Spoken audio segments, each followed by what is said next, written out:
¿Para qué traes lo de atrás, Leria? Porque eso es la presentación del registro ahora y tal, pues si hace falta. Para si el presidente quiere. Hola, 1, 2, 3, sí, probando. Hola y sí. Hola.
Más que yo. Sí.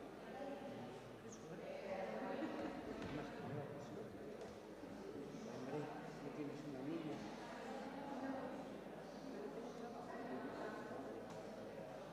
No tienes dos trabajos. Perdona. Sí, exactamente. Solo tengo uno. Claro, yo tengo una niña, no puedo tener más.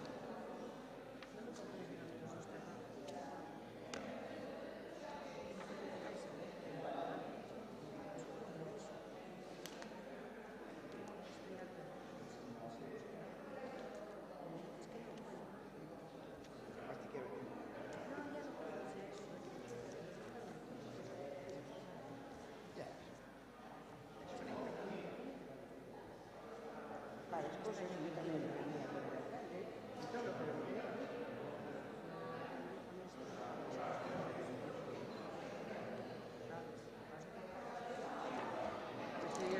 Ella te quiere, te imagino.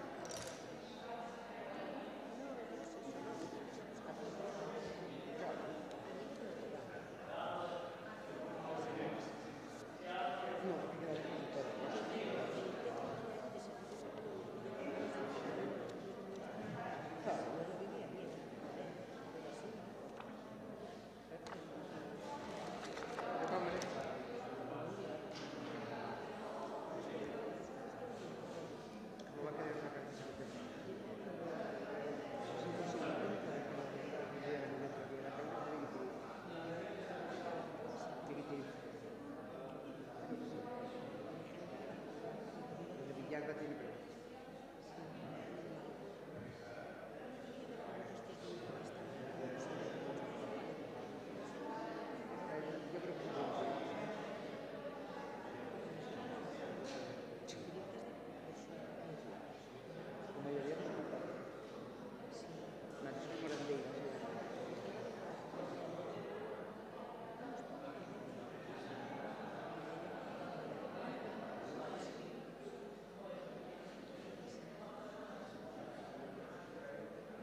pone la prensa.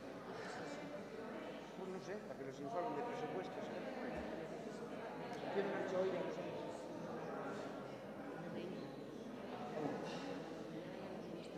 Voy hoy para mi casa.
Buenos días, Maite. No tendrás frío, muy fresca vienes. Ai, no, porque veño correndo. Estás guapa. Viñendo a... Non teño nin tempo para cortar os pés. Pero hoy sí, porque traes a juego los labios con la blusa.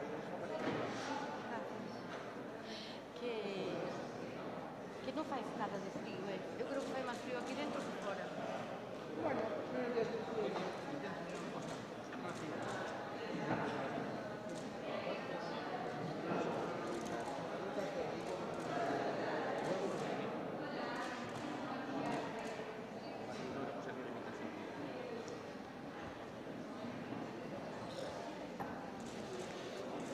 Sitios non teñen ropas.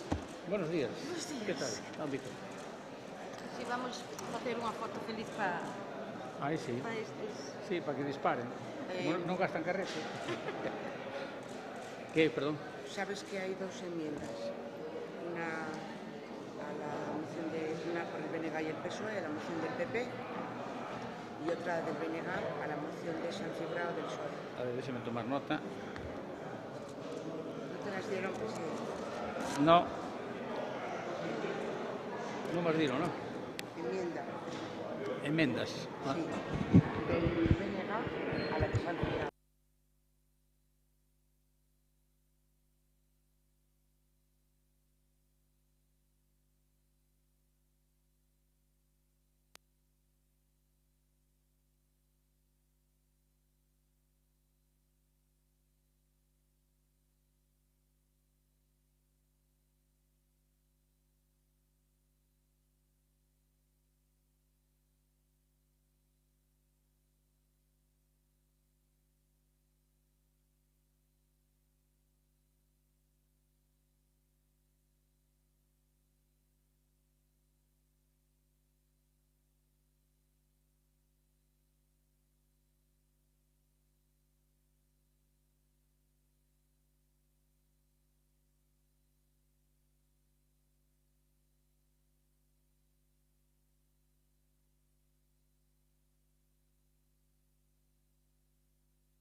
Bos días, señoras e señores diputados.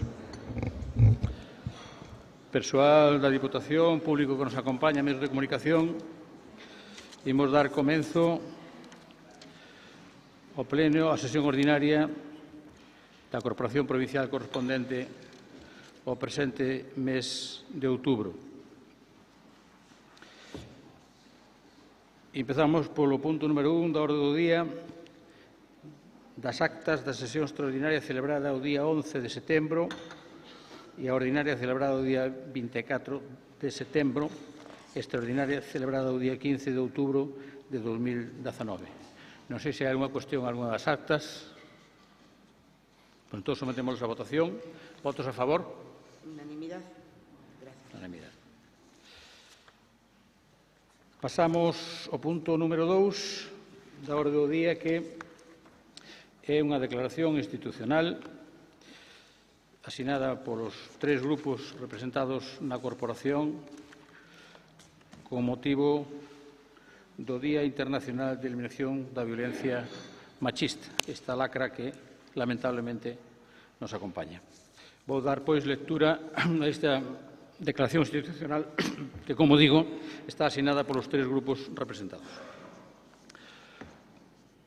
Con motivo da conmemoración o vindeiro 25 de novembro do Día Internacional de Eliminación da Violencia contra a Muller, a Deputación de Lugo quere expresar o seu firme compromiso coa loita contra os asesinatos e agresións machistas e coa mudanza dos elementos estruturais que as xeran e as perpetúan. A súa solidaridade e apoio ás vítimas e ás súas familias e o seu respaldo institucional para impulsar o conxunto de medidas recollidas no Pacto de Estado en materia de violencia de xénero e promover calquera outra medida de modificación ou mellora que continúe avanzando no mesmo. Cada muller asasinada cuestiónanos como sociedade. Son persoas ás que se arrebatou a súa vida só polo feito de ser mulleres. Son tamén fillos e fillas órfas, familias e amigos e amigas desfeitos pola dor. Como representantes institucionais temos a obriga de redobrar os nosos esforzos na loita para erradicar a violencia machista en todas as súas formas. Un problema que, aínda hoxe, algúns tratan de negar ou de simular baixo unha suposta e xenérica violencia familiar ou intrafamiliar. Alto e claro rexeitamos este nefasto revisionismo. Existe un problema social de violencia contra as mulleres. A realidade demóstrao. E quen o nega ou ignora, dalle un pulo aos agresores. Porque lles transmite a mensaxe de que a súa conduta é menos grave ou mesmo socialmente aceptable. Na última década, máis de 6.000 mulleres lucenses presentaron denuncias por violencia machista. Temos que seguir xerando mecanismos que garantan o anonimato e a protección das denunciantes, como o teléfono 016 e o 900 400 273. Temos que impulsar a formación de xénero na xudicatura e noutros colectivos profesionais dos servicios e administracións públicas para detectar situacións de violencia e facilitar unha avaliación axeitada do risco potencial no que se atopan as vítimas. Precisamos medios para facer efectivos os mecanismos do afastamento do agresor en canto se detecte a primeira mostra de violencia. Acondicionar os espacios xudiciais para evitar a revictimización das mulleres e mellorar a rede de puntos de encontro familiar. Como sociedade e como institucións non podemos consentir que haxa mulleres privadas dos seus dereitos e liberdades. E temos que impulsar os mecanismos de cambio social que modifiquen pautas de conducta machista enraizada na sociedade. O fenómeno da igualdade pasa pola educación, que se converte tamén na mellor ferramenta de prevención. Unha educación en igualdade de nenos e nenas, rexeitando os roles tradicionais, os estereotipos e calquera manifestación que promova a sumisión da muller, menoscabe os seus plenos dereitos ou tente colocala nunha posición de inferioridade ou dependencia. Por todo iso, A Diputación de Lugo comprométese a incrementar a perspectiva de xénero en todas as súas actuacións e de demandar un marco normativo estatal que recoñeza como violencia de xénero as agresións sexuais fora do ámbito da parella e que non supedite a protección ás vítimas a unha denuncia xudicial, na liña marcada pola Lei Galega para a Prevención e o Tratamento Integral de Violencia de Xénero do ano 2007 e no Convenio de Istambul ratificado por España en 2014. Así mesmo, comprométese a traballar en colaboración co resto de administracións para incrementar os medios e os recursos económicos destinados á prevención e á loita contra a violencia de xénero. Moitas gracias a todos os deputados e deputadas. Pasamos ao terceiro punto da orde do día, que proposta e aprobación se procede en relación cos escritos dos alcaldes dos concellos de Outeiro de Rei, Pobra de Brollón e a Fonsagrada, solicitando modificación/sustitución de investimentos incluídos no Plan Único da Corporación cos concellos de 2019. Non sei se hai alguna intervención. Non hai. Sometemos entonces a votación. Votos a favor? Queda aprobado por unanimidade. Pasamos ao punto número 4, que é o Regulamento de Funcionamento do Servicio de Audiovisuais da Diputación Provincial de Lugo, resolución de alegacións e proposta de aprobación definitiva. ¿Hay dictamen de comisión? Dictamen de comisión, por favor. Fue dictaminado en la Comisión Informativa de Asuntos del Pleno correspondiente al día 24 de octubre y le corresponde al Pleno la propuesta de dictamen de su aprobación definitiva. Muchas gracias. Pues para explicar en qué consiste esta propuesta, ten a palabra don Pablo Rivera. Moitas grazas, señor presidente. Moi bons días, señoras e señores deputados e a todos os colectivos que hoxe nos acompañan, incluídos moitos dos traballadores da Fundación TIC, que é un tema que lles ocupa. Esta proposta, moi brevemente, traise a este pleno para a súa aprobación definitiva, dun regulamento que xa tivo o seu trámite inicial, de aprobación inicial e de exposición ao público. Presentáronse concretamente dúas alegacións a dúas enmendas que no seu día trouxera que o deputado non adscrito, e o que se fan é estimar esas alegacións en primeiro lugar, e quero aclarar un pouco detidamente en que consisten esas alegacións propostas.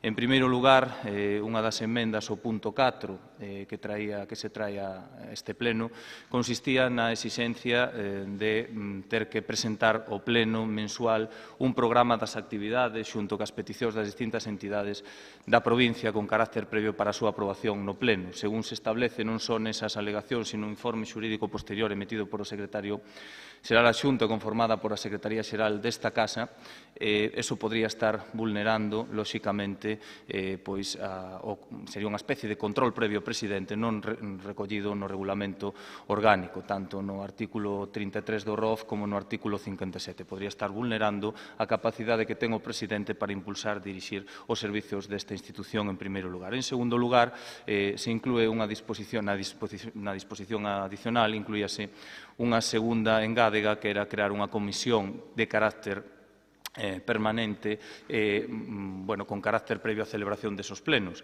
Lóxicamente, tamén atendendo ao Regulamento Orgánico de Funcionamento das Administracións Públicas, tamén debemos de dicir que ese funcionamento ou esa forma de funcionar as comisións, como ben saben, poden ser ou ben permanentes creadas no pleno de organización ou ben especiais para unha cuestión oportuna ou de especial necesidade que non se dá nesta situación. Polo tanto, as alegacións que van nesa liña se estiman en base ao informe xurídico e se eleva este pleno a aprobación definitiva do regulamento deste servicio. Digo que quero resaltar un regulamento completamente desde o punto de vista técnico que permite funcionar con absoluta transparencia o servizo de audiovisuais, neste caso, o que era a Fundación TIC. E recalcar tamén que foi durante un goberno socialista no que se aprobou, entre outras cuestións, a aprobación inicial deste regulamento e que incluía tamén a incorporación dos traballadores da Fundación TIC, da extinta Fundación TIC, na Deputación de Lugo. Con isto damos cumprimento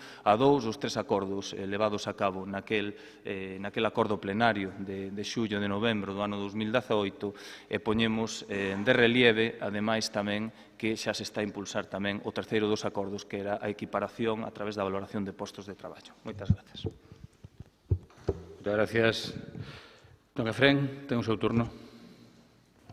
Sí, moi bo día, señor presidente, señoras deputadas, señores deputados, e público que nos acompaña. Eu neste punto moi breve, estou de acordo con as explicacións que deu Pablo. É un proceso que a nos colleu agora, aunque os compañeros sí que votaran. Hai un informe técnico-xurídico ou xurídico-técnico. Nos neso xa votamos a favor nas comisiones no sentido dese informe e aquí neste pleno vamos manter esa postura. Moitas gracias. Por o Partido Popular, quen intervén? Doña Elena. Sí, moi bo día a todos. Moi brevemente, anunciar a abstención neste punto do grupo, apelar a ese espírito de consenso que no seu momento deu lugar a un acordo unánime que eu creo que é beneficioso para os traballadores da Fundación, poñer en valor unha vez máis a súa profesionalidade e alertar tamén de que estaremos expectantes e analizando a valoración dos postos de traballo e o seu correspondente resultado unha vez que se produzca a súa plena integración. Creo que, ademais, supoño que era o mesmo espírito das alegacións no seu momento, a transparencia e a participación en todos estes procesos, a utilización ou o emprego deste medio público, que é unha televisión, é un medio de comunicación importantísimo, todo o instrumento audiovisual que nos aporta os concellos esta fundación, que o seu uso sexa, non sei se previamente aprobado polo pleno ou a posteriori, evidentemente sin nada que contradecir os informes xurídicos, pero sí que é o máis importante, apostando por ese uso non discriminatorio, esa posta a disposición de todas as actividades, de todo o noso patrimonio cultural, material e inmaterial, todos os eventos que sabedes que a publicidade, ter un instrumento audiovisual para esa comunicación en redes, pois ten un valor cuantitativo incluso moi importante non só para os concellos, sino para a multitude de asociacións e entidades que organizan actividades ao longo da nosa provincia. Un mal uso, independentemente do regulamento que teñamos aprobado, pois sería evidentemente cuestionado e criticado, e detrás estaría unha decisión política, insisto, independentemente do regulamento que este aprobado. Creo que o consenso que se acadou para beneficiar os traballadores, e sempre pensando en non perxudicar a ninguén, ten que ser o espírito que rixa a plena integración, pero tamén o normal funcionamento desta entidade. E creo que se nos circunscribimos a ese pleno que vostede citou, creo que eso non se vai a poñer en perigo, independentemente de que se estimen ou non se estimen as alegacións ou independentemente do resultante do regulamento. Se sigue nesa línea, sabe, señor deputado, que este grupo vai estar ao carón dos traballadores da TIC, en definitiva do proxecto da Fundación TIC, que vai máis alá dunha decisión política. Moitas gracias, doña Elena. Don Pablo. Eu, recollendo o guante do consenso da voceira do Partido Popular, creo que non vamos a esgotar todo o tempo, simplemente decir que isto é un éxito, pois, lóxicamente, de todos, que se plantexa un regulamento que goberne quen goberne no futuro da institución vai estar por riba dos políticos. Creo que aquí todos estamos representantes de moitos concellos e cando a Fundación TIC se require sempre que se faga ca suficiente antelación, porque, reitero, non é un medio de comunicación, pero sí é un importante instrumento para poñer en valor o patrimonio material e inmaterial da nosa provincia, pois, dende logo que está a disposición de todas e todos os veciños da nosa provincia. Entón, por a nosa parte, creo que non hai moito máis que engadir. Moi ben. Don Efrén, quere intervir? Renuncio ao turno. Moitas gracias, doña Elena. Como vostede sabe, témolo manifestado públicamente en multitude de ocasións, Os consensos acadados no pasado mandato van a ser absoluta e íntegramente respetados neste mandato, independentemente do momento político, independentemente da boa ou mala relación ou da tensión no debate político no que nos poidamos atopar. Pero se ainda encima detrás hai un compromiso cos traballadores como o que adquiriu este grupo que represento, sempre, por suposto, respetando a legalidade, pero sempre sendo especialmente coidadosos ca súa estabilidade e mantendo a nosa palabra, sabe que poderemos seguir celebrando grandes acordos que non nos beneficiarán nin a vostede, nin probablemente a min, pero sí a persoas, a familias, e, en definitiva, demostraremos con feitos o que moitas veces decimos en titulares. Así que siga por esa senda que na integración da Fundación, así como no seu desenvolvemento, este grupo vai apoiar esas decisións. Muchas gracias. Tengo un turno de peche, por si quere, se non. Decir que no tema do persoal estamos seguindo estritamente os pasos acordados nese pleno. Lle traslado que seremos moi escrupulosos na execución dos acordos plenarios, vinculados sobre todo porque estamos a falar de persoas e de familias que ademais desempeñan, como fan todos os funcionarios desta casa, pero neste caso a Fundación TIC que está nese proceso de adaptación e de integración na Deputación de Lugo, e creo que o proceso para nada está a ser traumático, que están a facer de maravilla e que se están a adaptar ás necesidades, están a disposición dos veciños, como decía, veciños da provincia. Así que poñemos un regulamento na súa aprobación definitiva, é o segundo servizo desta casa que ten un regulamento e creo que vai ser bon para todos, porque é un regulamento feito desde o punto de vista estritamente técnico por os profesionais da TIC, que non hai intervencións de carácter político co cal. Creo que iso é un matiz moi importante. Moitas grazas. Moitas gracias, señor Rivera.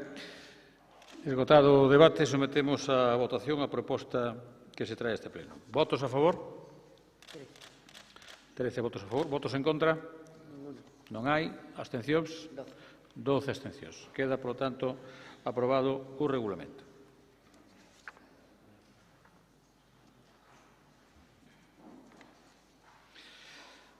Moi ben, unha vez que tomo nota, señora secretaria, pasamos ao punto número 5, que é proposta de Goberno para a reclamación urxente de medidas que garantan o futuro e o mantemento do emprego na factoría de Alcoa de San Cibrao e da central térmica de As Pontes. Para expoñer esta iniciativa ten a palabra doña María Loureiro. Bos días, presidente, bos días a todos e a todas deputados e deputadas. Unha mención especial a alcaldes, alcaldesas, concelleiros e concelleiras dos concellos onde están afectados os traballadores tanto da central térmica de Endesa como da Alcoa San Cibrao. A situación industrial do norte de Galicia require a atención de todas as administracións e de plans de actuación conxuntas, cada un dende a nosa responsabilidade e dende a nosa esfera de influencia.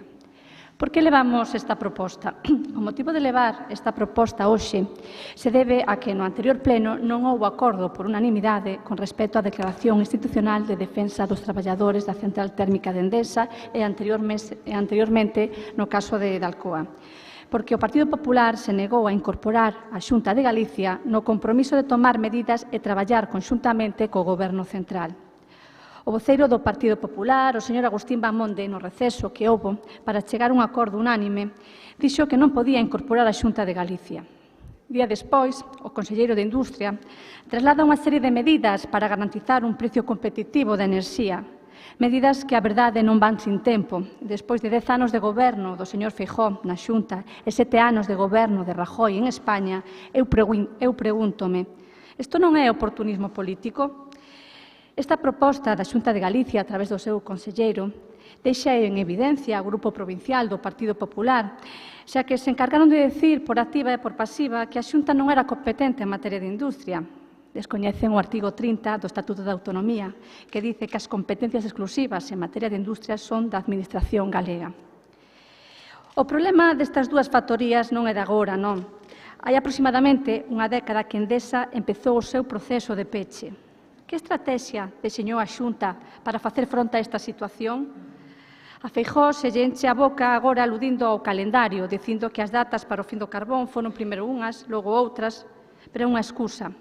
Non entendeu ou non quixo entender, xa que se trata dunha moratoria. Isto non é un tempo prestado no que se pode estar cos brazos cruzados.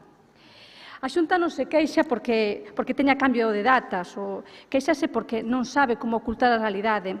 E a realidade é a seguinte, a falta de previsión e de planificación da política industrial galega. Por outra banda, está Alcoa San Cibrao.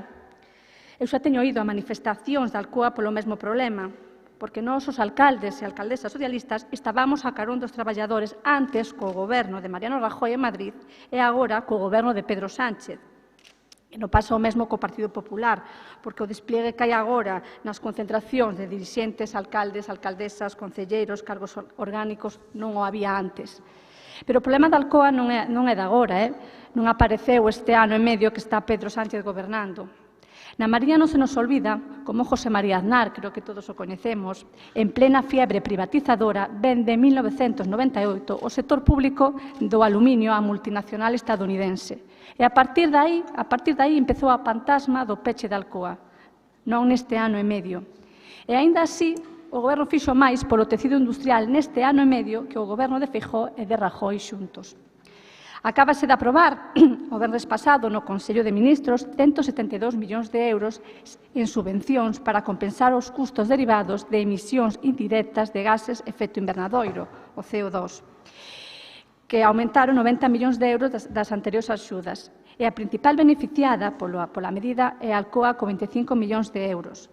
Sabemos que non é unha medida decisiva, xa o sabemos, que a medida decisiva está no Estatuto de Electrointensivas, que xa está con borrador, e que tamén sabemos que o Goberno non depende dela, que ten que esperar a autorización do Consello Europeo. E con respecto á Endesa, o Goberno incluiu os convenios para a transición xusta. Son planes dirixidos a impulsar proxectos solventes de reactivación económica. Que fixo o Goberno de Feijóo na Xunta? Desgraciadamente, nada.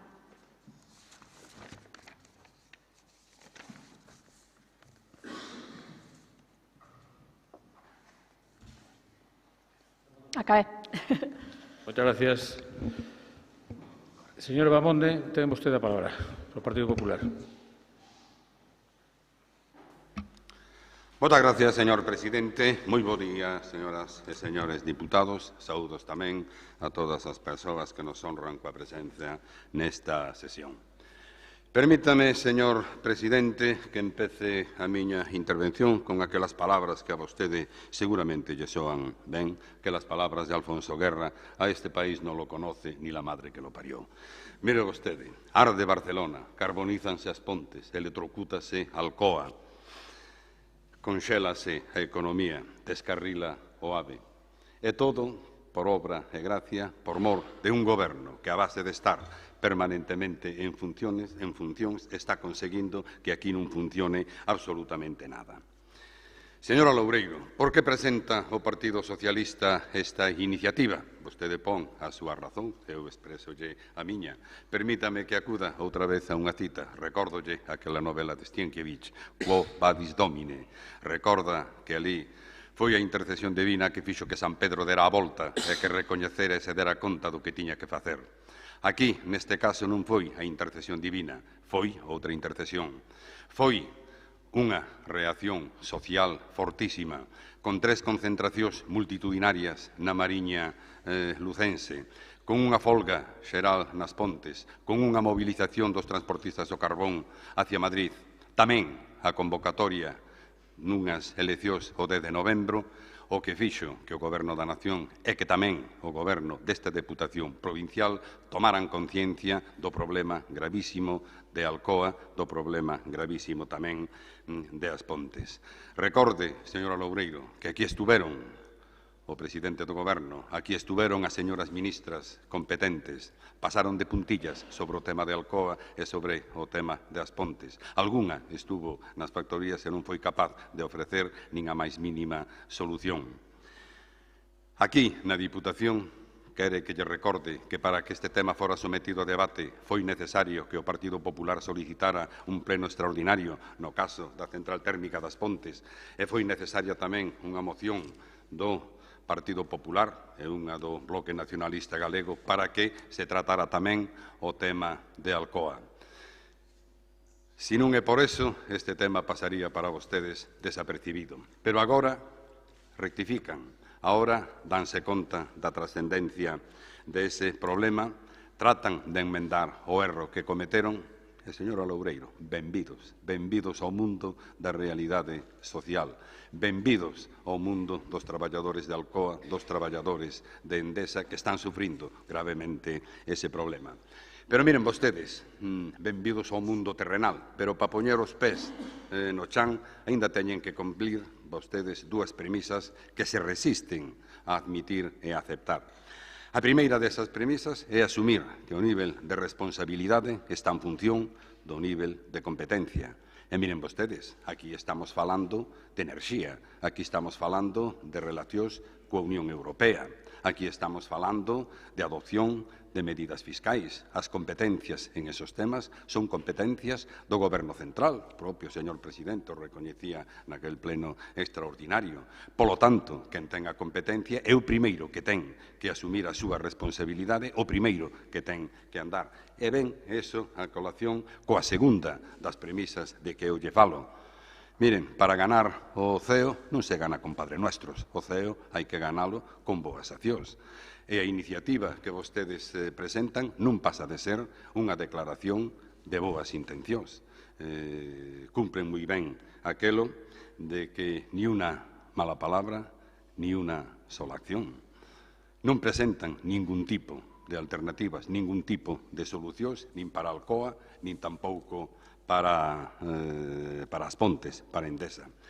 No caso de Alcoa, é certo que fai poucos días comunicaba o Goberno a aprobación de axudas compensatorias por custo de emisións de CO2, pero sabe vostede que iso é insuficiente. Estánllelo dicindo todos os axentes sociais, e falaremos despois de esa cuestión, porque o cronómetro do señor presidente obriga a ser moi rápido e moi preciso en estas apreciacións.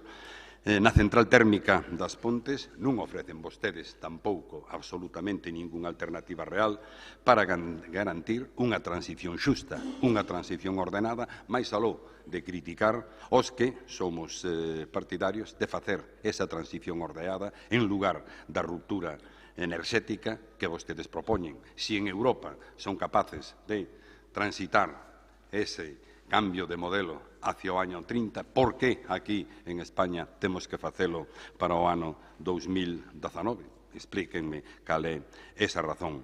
Pero é máis, señora Loureiro, o Goberno transmite, aparte de pouca certeza, desconfianza e confusión. Desconfianza non é de recibo que a señora ministra se despache ahora botando a culpa á empresa de que falsea as súas contas. Oiga, se falsea as contas, váyase usted de cabeza ao xuzgado, pero deixe de decir desas historias desas se non as demostra. Contradícese o presidente Sánchez en mitin electoral, dice o outro día que trae solución para as Pontes. A señora ministra inmediatamente reafirma que esa central pouca vida terá máis aló do ano 2020. Eu estou seguro que vai ter pouca vida, porque no pleno de Vilalba ustedes tampouco quixeron incluir a permanencia da central como punto para chegar a un acordo. A pesar de todo, lle vou a decir... Vai rematando. Remato xa, simplemente. Por respeto aos traballadores de Endesa, de Alcoa, a provincia de Lugo, vamos a tratar de chegar a un acordo e facer un esforzo de integración para demostrar que a clase política debe de estar e sabe estar á altura das circunstancias. Moitas gracias, señor Agustín. Don Efrén. Bueno, isto como ben decían os voceiros que me precederon, xa tuvemos varios debates sobre ambas centrais. Bueno, aquí podíamos entrar nun repaso histórico do que fixo cada forza política e buscar culpables ou non. Bueno, eu podo munir as propostas do Partido Popular e a reclamación de responsabilidades ao Goberno do Estado, pero tampouco podo olvidarme de que vostedes estaban no Goberno do Estado antes de ayer e están no Goberno da Xunta dende hai 10 anos. Ben, que quero dicir con isto? Primeiro, máis alá das responsabilidades, quen ten que poñerse ao fronte por obligación e por decencia ética dos problemas de Galiza debería ser o presidente da Xunta de Galicia. E leva 10 anos dormindo, porque isto, por moito que ahora estallara, isto non é un problema que se xurdirá onte, nin antonte, nin o tema de Endesa, nin o tema das Pontes. Era un problema que todos víamos vir e que se leva avisando. E o Partido Popular foi permisivo con as ideas desde Madrid. O presidente, cando gobernaban, parecía que todo o que se fixo en Madrid non había problema. O BNG demandou históricamente que se incluíra a Galiza, as comarcas que tiñan produción de carbón nos plans da Unión Europea. O Partido Popular votou en contra en Europa de que se incluíra a Galiza, comprando o de que non éramos unha comarca produtora. Entón, claro, isto vende moi lexos. E agora parece que vostedes son recén chegados, e non o son. Non o son. E o presidente da Xunta, cando se acordou de defender os dereitos dos traballadores da Alcoa, ahora, en canto cambiou o color en Madrid, nin fixo o que tiña que facer como Xunta, nin fixo o lobby que ten que facer un presidente dunha comunidade autónoma e é defender o país. E olvidouse deso. Olvidouse. E agora parece que hai unha carreira de ver quen saímos máis na foto ou menos, e iso non soluciona os problemas dos traballadores. E esta proposta vai máis alá deso. Evidentemente, non a proposta que se faga nunha diputación, non podemos facer un plan dunha estrategia industrial e de todos os puntos, e ademais é unha proposta conxunta e nalgúns non coincidiríamos, porque nos levamos moitos anos propoñendo a tarifa eléctrica galega que outras nacionalidades teñen e que o presidente tratou de chiste para Galiza, dicindo que para os vascos vale e para os galegos non. Entón, claro que é unha declaración de intencións, porque nunha diputación non temos competencias sobre eso, pero que vai máis alá, e iso congratúlome no seu sentido do voto, é en deixar de buscar culpables e buscar solucións, porque evidentemente, máis alá de quen o fixera máis mal, quen teñen a responsabilidade son os dous gobernos, o da Xunta e o do Estado. E isto vai un pouco neso, porque non conseguimos ter nunca un acordo en reclamarlle os dous. E agora parece que hoxe sí, e iso creo que é un paso bon, porque despois cada forza política temos unhas solucións. Pero aquí parece que andan vostedes a ver quen tirou a pedra e quen non o fixo mal. Olvidáronse das centrales os dous gobernos en Madrid. Olvidáronse durante moito tempo hasta que lles estallou a bomba. E agora vostedes son moi activos, os do Partido Popular. Pero que pasaba mentras gobernaban? Porque ese problema estaba aí. Non estaba nas primeiras planas dos medios, pero estaba. E a preocupación de todo o mundo estaba. Entón, creo que deberían facer un acto de constrición e ser humildes e poñer ao presidente da Xunta a traballar, porque debería ser, se o presidente da Xunta fora alguén do BNG, sería a preocupación número 1. E todos os días as cousas que fixeran estarían relacionadas en salvar eses postos de traballo. Pero non se salvan facendo unha foto. Sálvanse traballando e facendo propostas serias. E ata agora non fixeron ningunha. Mais que ir, incluso foron a facerse unha foto estando os traballadores dentro e non se reuniron con eles. Entón, eu creo que non poden vir aquí como se parecera que acabaran de chegar a este mundo e o Partido Popular non tuvera responsabilidades de goberno nas dúas institucións, porque as decisións que se tomaron no pasado breve tamén afectan neste sentido. E aí estaba o señor Rajoy tomando esas decisións e, como sempre, dando de lado a Galicia. Entonces, bueno, aparte deste debate, para min é algo bon que hoxe podamos sacar unha resolución onde se lle exixa aos dúas institucións que tomen medidas, porque esta carreira de fotos e de quen fai máis pelos traballadores nada soluciona, e o que están esperando dos políticos e das institucións é solucións para salvar os postos de traballo. Moitas gracias, don Efrén. Doña María, ten un segundo turno. Gracias, presidente. Bueno, señor Babonde, eu digolle que presa non nos entrou. Nosotros presentamos unha declaración institucional nunha comisión de voceiros que o Partido Popular nin a mirou antes da vosa moción, o sea que presas ningunha. Énchese vos a boca a falar da ministra. Quen lle dera calquera dos conselleiros da Xunta de Galicia ter a accesibilidade e a cercanía que ten esta ministra. Recibeu o comité de empresa en Madrid, antes de que houbera eleccións, ni que se esperase a convocatoria das eleccións. Explicóselles todo. Tamén estaba o secretario de Enerxías Renovables. Nesa reunión falouse de que iba a vir a San Cibrao a ver a fábrica e a falar co resto do comité de empresa. E, efectivamente, así foi. Por iso que oportunismo ningún, oportunismo o voso, que durante 7 anos o goberno de Mariano Rajoy non fixo absolutamente nada. E ora exíxenlles a un goberno que está en funcións, que tamén algo de responsabilidade ten o Partido Popular, que esteña en funcións sendo a forza máis votada, exíxelle o que non se fixo en 7 anos. Por iso, eu creo que a realidade está aí, que quen queda en evidencia é o Partido Popular novamente. Sí que hai manifestacións masivas e concentracións, e o domingo vai haber unha en Viveiro, que tamén chamo a participar, pero que xa sabía antes, e ese despliegue que do Partido Popular non había nenhuma manifestación. Eu fun a moitísimas manifestacións de San Cibrao Alcoa, moitísimas, porque a fantasma de Peche sempre estuvo aí, dende 1998. Nada máis, presidente. Moitas gracias, señor Loureiro. Señor Bamonde. Moitas gracias, señor presidente. Bueno, pois, empezando polo mismo orden de intervención, o señor portavoz do Bloque. De acordo en que este é un problema de país que todo o mundo ten que colaborar, o Goberno Central, a Xunta de Galicia, os axentes sociais, as institucións, todos, efectivamente. Pero o que non se pode, señor Castro, é colocar a todos os grupos no mesmo nivel de responsabilidade. Cada un debe de respondelo no que lle corresponde. Home, dice vostede que ese tema debera de resolvelo o presidente da Xunta de Galicia. Eu pensei que dentro da concepción nacionalista, este nacionalismo de lugar acasarado que eu lle dicía outro día que lle reitero ahora, os problemas de Galicia se teñen que resolver en Galicia, pero os que nos sentimos tan galegos como españois e pertenecemos a unha nación, entendemos que efectivamente hai unha intercomunicación que obriga ao Goberno Central a asumir competencias que tamén lle corresponden nas autonomías. E mire vostede, a Xunta sí que está colaborando intensamente en esa cuestión.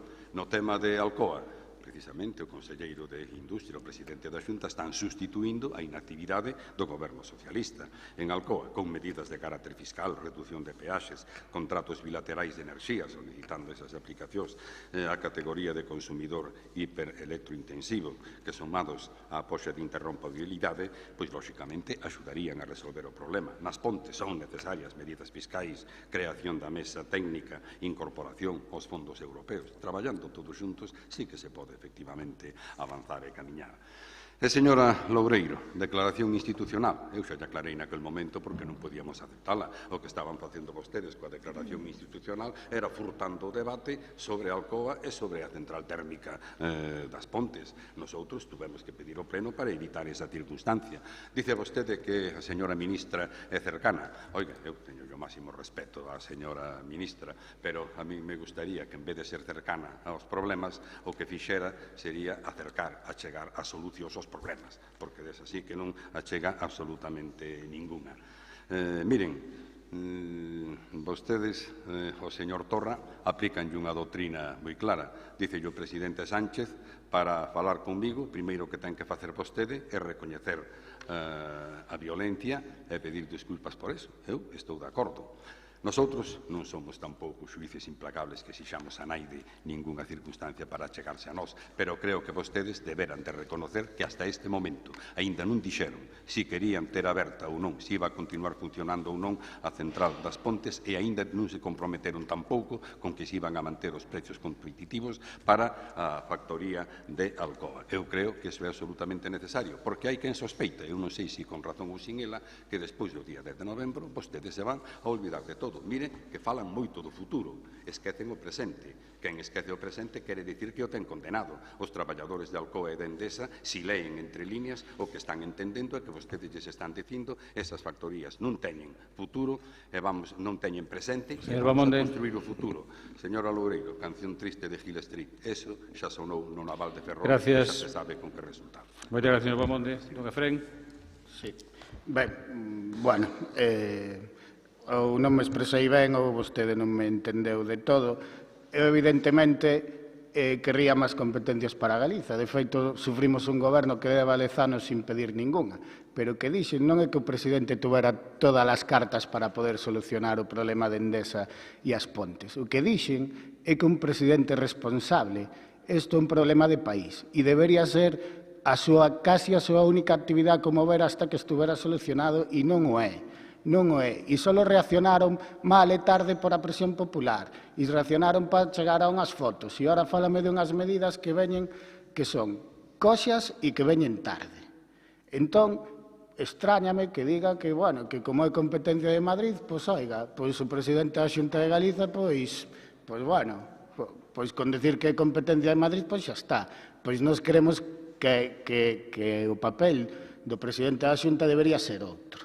Debería ser defender os intereses de Galicia máis alá de quen goberne ou non. E non o fixo cando gobernaba o PP e non está a facer agora cando goberna o PSOE. Está dormindo a gusto e parece que se quedan contentos con esa batería de medidas que di que están facendo e que con eso que ten, o señor Feixóo pois xa solucionou, porque despois se hai 3.000 ou 4.000 despidos, pois é culpa do goberno central. Home, eu creo que hai que ser serios, non? Eu creo que calquera galego ou galega entende que quen debería estar ao fronte para reclamar solucións e propoñer solucións debería ser o presidente da Xunta. Pero eso non fai descargar a responsabilidade do goberno central. E, de feito, este acordo, chegamos a acordo entre o Partido Socialista e o BNG porque incluímos as dúas administracións. Evidentemente, aquí, se estamos neste problema, varios están facendo cousas mal e volvo ao que decía noutra intervención. Mais alá deste debate político, que está ben e estamos aquí para debatir políticamente, o que nos están demandando as traballadoras e traballadores é solucións. E deberíamos xuntarnos, porque é unha cuestión de país e é vital para a provincia, pero é vital para Galicia solucionar isto. E a veces parece que nos estamos tomando e que con sair na foto que xa está. Pois nós desde aquí o que queremos reclamar é medidas urxentes e solucións a ambas institucións. E esta proposta vai nese sentido. Incluso os compañeiros do PSOE que teñen o seu goberno en Madrid de seu color, pois reclamanlle medidas ao goberno. Entón, vamos a traballar nese sentido e solucionalo xa. E deixarnos de ver quen sae nas fotos sin falar cos traballadores, ou que, como nos colle o toro, mandamos unha nota de prensa falando de 4 ou 5 medidas que nada solucionan o partido. Vamos tomalo en serio, é unha cuestión de país e deberíamos solucionalo xa e non se está tomando en serio. O presidente da Xunta debería ser quen encabezara iso. Gracias. Remateu o seu tempo. Moitas gracias, señor Efrén. Señor Loureiro, ten un turno de peche de 1 minuto. Gracias, presidente. Bueno, o señor Bamonde non contestou porque non quere incluir a Xunta de Galicia neste compromiso de plan de actuacións conxuntas. Vostede ten unha traxectoria moi larga, señor Bamonde, alcalde, parlamentario, e parece que o problema da súa comarca, pois parece que surxeu agora, porque nunca se lle veu, salvo que agora neste pleno, non? Esa vehemencia. A parte, pois tamén decir que este goberno busca solucións, aprobouse 25 millóns de euros de CO2 para San Cibrao, que é unha bomba de oxígeno, non é a solución definitiva, pero é unha bomba de oxígeno. Volvo a acabar como empecé. Que fixo o goberno da Xunta de Galicia? Nada. Listo. Ya está, presidente. Moitas gracias. No, pero solo para decirlle... Usted participou no debate, señor Bamonde. Usted participou no debate. Non hai máis que os turnos que hai. Non hai máis que 2 turnos por grupo. Por lo tanto, pero... Señor Bamonde, que non tenga palabra. Usted sabe perfectamente que é un experto parlamentario, un bon parlamentario, conozco o seu traballo, pero ahora non pode vir aquí cambiando o regulamento e ampliando máis turnos. Usted participou no debate, tuvo os 2 turnos, dixo que quixo e ya está. Moi ben. Dito eso, eu non quero un turno para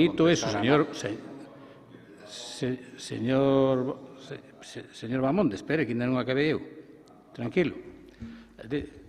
Así. Moi ben, moitas gracias. Ben, non lle vou dar máis piropos porque sabe que eu aprecio, pero eu digo de corazón o que lle dixen, porque é verdad, eu tomo a ocasión de compartir con vostede traballo parlamentario, e o que sabe que lle dixen é o que penso. Pero, señor Bamonde, que papelón. Veuse aquí usted, non sei que lle encargaron, pero está hoxe aquí metido vostede a profeta catastrófico. Porque se usted se escoita cando empezou, parecía que estaba anunciando unha catástrofe tras outra. E claro, iso sí, vostede equivoco responsable. Porque, que casualidade que toda a responsabilidade, o dixo vostede aquí, sexa do goberno de Pedro Sánchez, que levou menos dun ano con plenos poderes. Agora leva xa un tempo no goberno, pero en funcións. Que casualidade. Mire, o actual goberno arranxou o problema de Alcoa na Coruña, está tomando medidas para arranxar o problema de Alcoa en Lugo, non lle quepa ningunha dúbida. Non lle quepa ningunha dúbida. Pero eu pregúntolle, señor Bamonde, que fai o señor Feijóo? Que eu sepa, andivo de páxaro de Malagüero dicindo que Alcoa Coruña non iba a comprar ninguén. Sembrando pánico entre os traballadores. Afortunadamente, o goberno de España, de Pedro Sánchez, ese que é tan malo, pois buscou un comprador e Alcoa Coruña sigue funcionando. Por certo, sin a axuda do señor Feijóo, sin a súa axuda. E eu digolle, oiga, por que non nos explican vostedes cales son os compromisos da Xunta do señor Feijóo con Alcoa e con Endesa? Cales son? Porque eu vexo o goberno vasco, outros gobernos autonómicos, que sí se comprometen coas súas industrias, comprométense coas súas industrias. Cal é o compromiso da Xunta de Galicia? Cal é a súa política industrial? Como aplica o artículo 30 do Estatuto? Ou iso borrámoslo do Estatuto? Tan Estatuto é o 30 como outros artículos do Estatuto. Mire, do señor Feijóo nada de nada, porque o señor Feijóo só sabe criticar, eso sí, sale a responder todos os días a la palestra, estamos en campaña, claro, contarnos contos, tamén, faino moi ben, e sacar fotos. Critica, conta contos, saca fotos. Esa é a triloxía. É a triloxía do señor Feijóo, presidente da Xunta de Galicia e todos os galegos. Propostas e medidas económicas para resolver os problemas? Cero. Agora ocurre-se dicir que vai facer un plan de reindustrialización. Donde está? Leva 10 anos, 11 anos no goberno. Donde ten o plan industrial para Galicia? Cero. Mire, dígalle, señor Bamonde, dígalle ao señor Feijóo que menos palabras, menos fotos e máis feitos. E xa para rematar de verdade, señor Bamonde, eu non sei se equivocou vostede ou escoitei eu mal, pero eu non tiña noticia de que andivera o señor Torra por Alcoa. Ou resulta que agora, para lá o tema da Alcoa, temos que meter por medio o señor Torra. Usted como queira, pero ou eu escoitei mal ou eu non tiña noticia cando vera o señor Torra por Alcoa. Vostede pedía, señor Bamonde, creo que a oportunidade de poder suspender un segundo o pleno para poder charlar entre vostedes e ver chegar a un acordo, sin ningún problema. Suspendemos un momentiño o pleno.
Moi ben, reanudamos a sesión. Señor Bamonde, hubo algún acordo?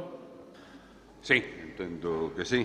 Unha modificación eminentemente formal no texto da iniciativa presentada polo Goberno, no sentido de que, cando se fala de administracións con competencia na materia Na proposta se facía referencia ao Ministerio de Industria e á Consellería de Economía e Industria da Xunta de Galicia, e nosotros solicitamos que se faiga referencia tamén, porque entendemos que ten competencia nesa materia, ao Ministerio de Transición Enerxética.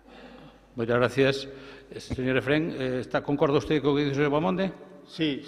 Moi ben. Señor Loureiro? Sí, nos tamén, incluso xa comentei que nesa reunión onde estaban a ministra co Comité de Empresa tamén estaba o secretario de Estado do Ministerio de Enerxías Ecolóxicas, por tanto, a compromiso xa estaba de antes. Moi ben.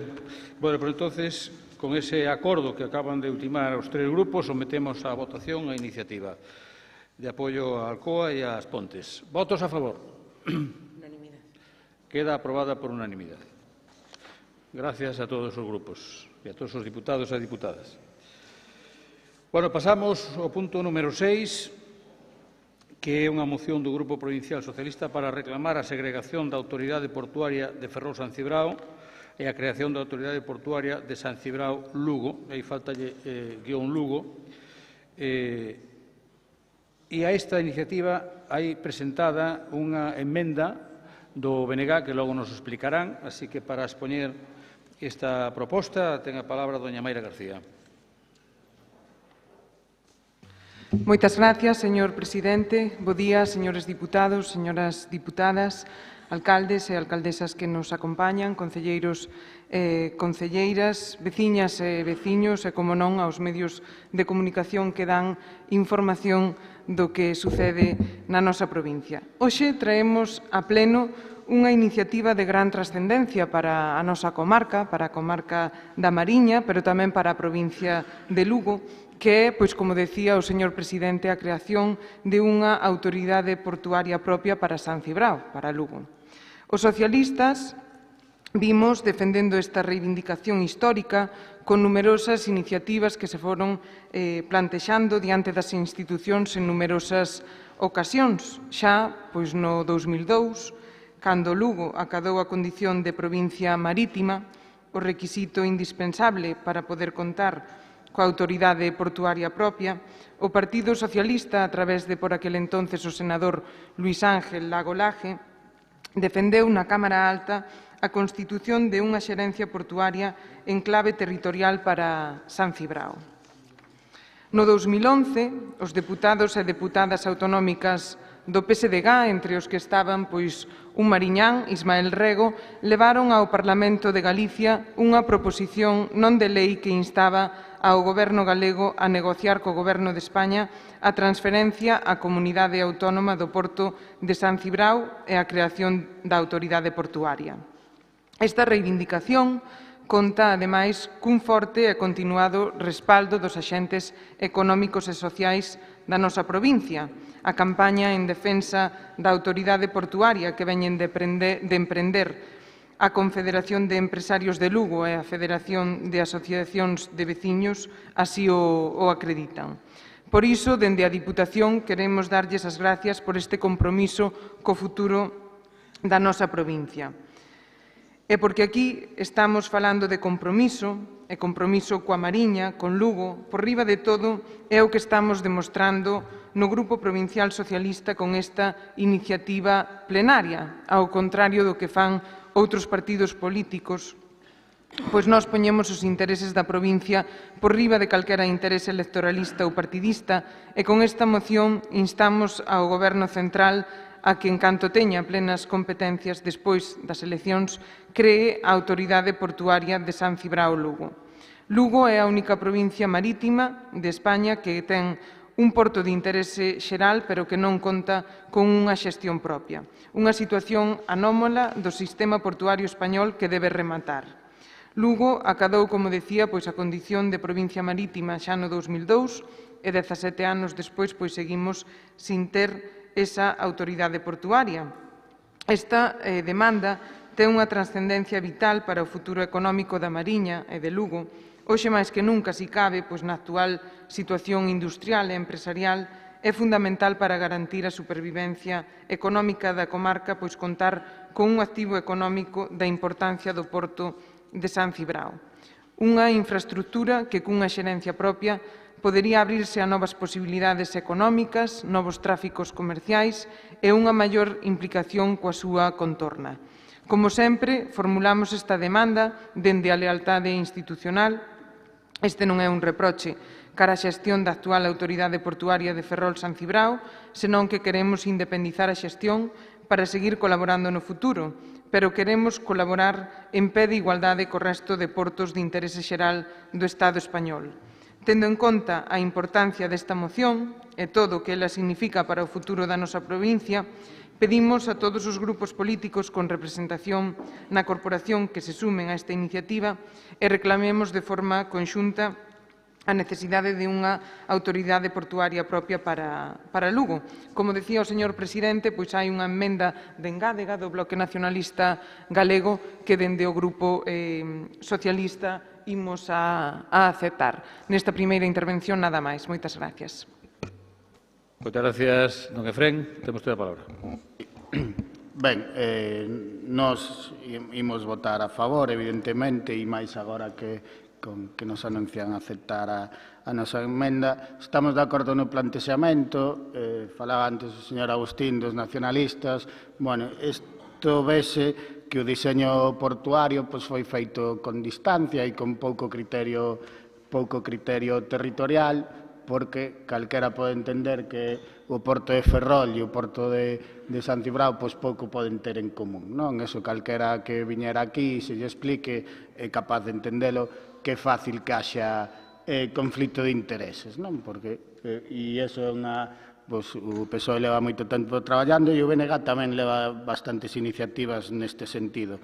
A maiores, nos desta emenda de engádega, vai que xa Mayra na súa exposición o dixo, hai outra reivindicación tamén da xente da zona e por sentido común e porque está desaproveitado, que é o dique norte, que a empresa non o está utilizando, simplemente sirve de protección e sería sinxelo abrir o tráfico comercial, pois é unha parte da nosa emenda de engádega, e a outra parte que, como evidentemente, onque acepte e se poña eso o Ministerio, hai un período de transición, pois neso abordar que no Consello de Administración se equilibren un pouco os poderes, porque con o desequilibrio que hai, co peso que ten a comarca de Ferrol, pois evidentemente, con sentido, os que defenden a comarca de Ferrol levan as inversiones para ali, cousa que me parece lóxico e por eso que pedimos é que nese tempo transicional, mentre non se leva,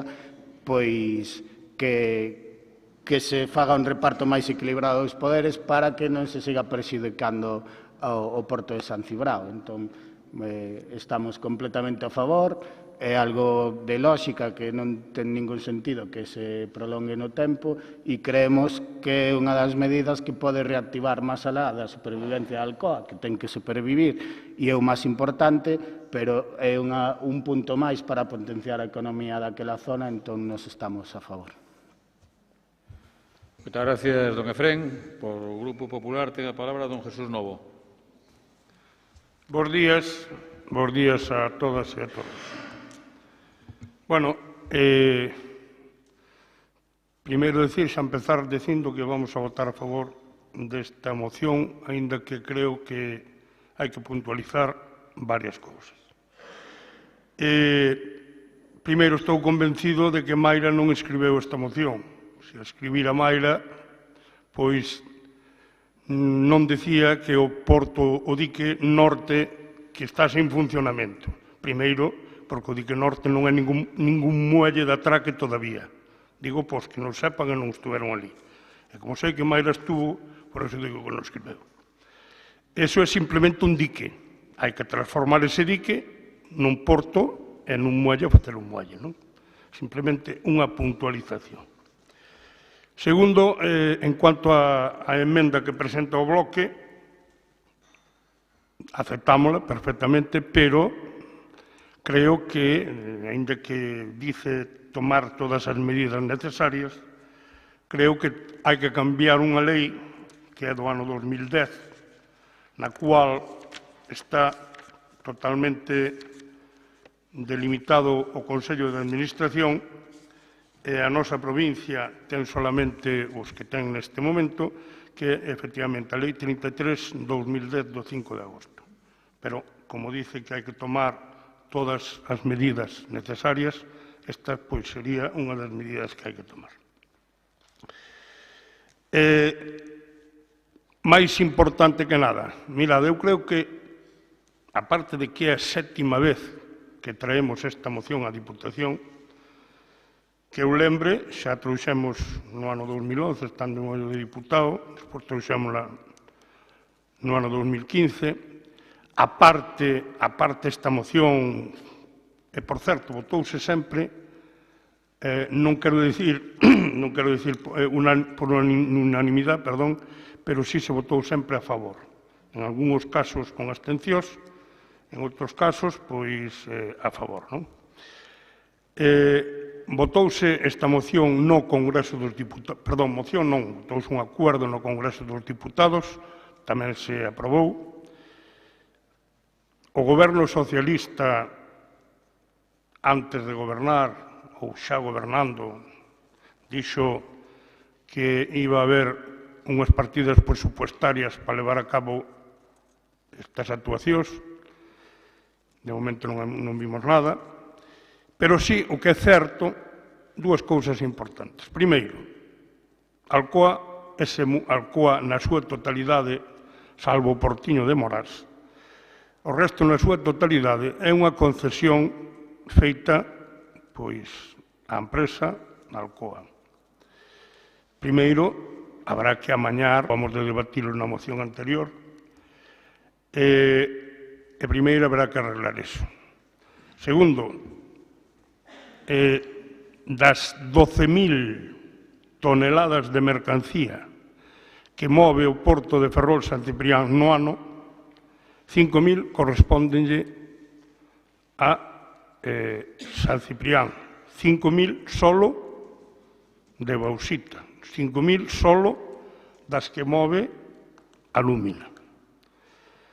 Entonces, ao mellor, como dixen antes, ao mellor non é o momento, na situación que se atopa este momento a Lúmina, que, por certo, simplemente recordarlle a María Loureiro, xa que falou deso, antes de que era fora alcaldesa xa estaba en unhas manifestacións da Lúmina tamén, antes de que fora ela alcaldesa. Porque asoubo, é certo que asoubo, que este non é un problema que acaba de surgir. O que sí tamén é verdade que este problema é o que máis negro se ve, quizá porque seña o máis próximo que temos, o que estamos vivindo neste momento. Hasta ahora, os que houbo sempre se foron solucionando. Sempre. Nunca se deu o caso de chegar á situación que está a Lúmina neste momento. É moi importante a Lúmina porque, senón, xa me diredes, para que valdría a Autoridade Portuaria de San Ciprián. Para nada. Tanto Celeiro como Burela como Ribadeo moven moi poucas toneladas. Celeiro move algo de cuarzo e madeira, Burela move madeira, o mismo que Ribadeo. Pero son moitísimas, non teño ese dato, pero desde logo que son moitísimas menos toneladas que moven neste momento a Lúmina solamente.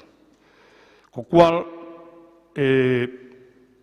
digo, no respecto, xa digo, vamos a votar a favor, e sobre todo polo interés que demostrou a CEL e máis a Federación, pois que creo que teño moita razón, sería estupendo polos puestos de traballo que crearía na nosa comarca, que ben falta que nos fan, que sería estupendo... Don Jesús, ten que rematar. Pois non mirei, gracias. Ten que rematar, ten despois un segundo turno. Vale. Moitas gracias. Doña Mayra. Moitas gracias. Agradecer o consenso manifestado polos diferentes grupos, porque dende o Grupo Provincial Socialista pois entendemos que esta actividade económica é fundamental para o desenvolvemento da nosa provincia e que, como tal, pois debe estar regulada, como decimos, por unha autoridade propia, por un organismo pois conectado de un xeito directo, como reclaman pois tanto a CEL como a Federación de Asociacións de Veciños da provincia de Lugo, pois que este conectado de un xeito directo co territorio lucense, coas súas institucións, coas súas empresas, cos axentes sociais, en definitiva, pois que poida ter unha opinión propia á hora de deseñar as súas estrategias e de decidir como emprega os recursos que xera, porque a día de hoy non se fai e prácticamente pois todo recae na zona de Ferrol. Pero querémolo facer, tal e como expoñemos nesa moción, pois por diferentes motivos que tamén quero aproveitar este momento para recalcar. De ordenamento do territorio, obviamente, pois todos os que estamos aquí somos conscientes das limitacións que temos nas vías de comunicacións viarias na nosa comarca e, sen dúbida, pois o transporte ferroviario pois tamén é fundamental para planificar o ordenamento do territorio e para planificar tamén o seu desenvolvemento. Pero, por outra banda, pois tamén polo interese que ten ante novos retos. Obviamente, pois somos conscientes da problemática que hai e non podemos pois desperdiciar unha oportunidade como é ser capaces de decidir sobre o noso territorio, como unha capacidade para xenerar emprego e para tamén pois aproveitar a hora de esa industrialización tan importante que temos que manter e incluso pois mellorar.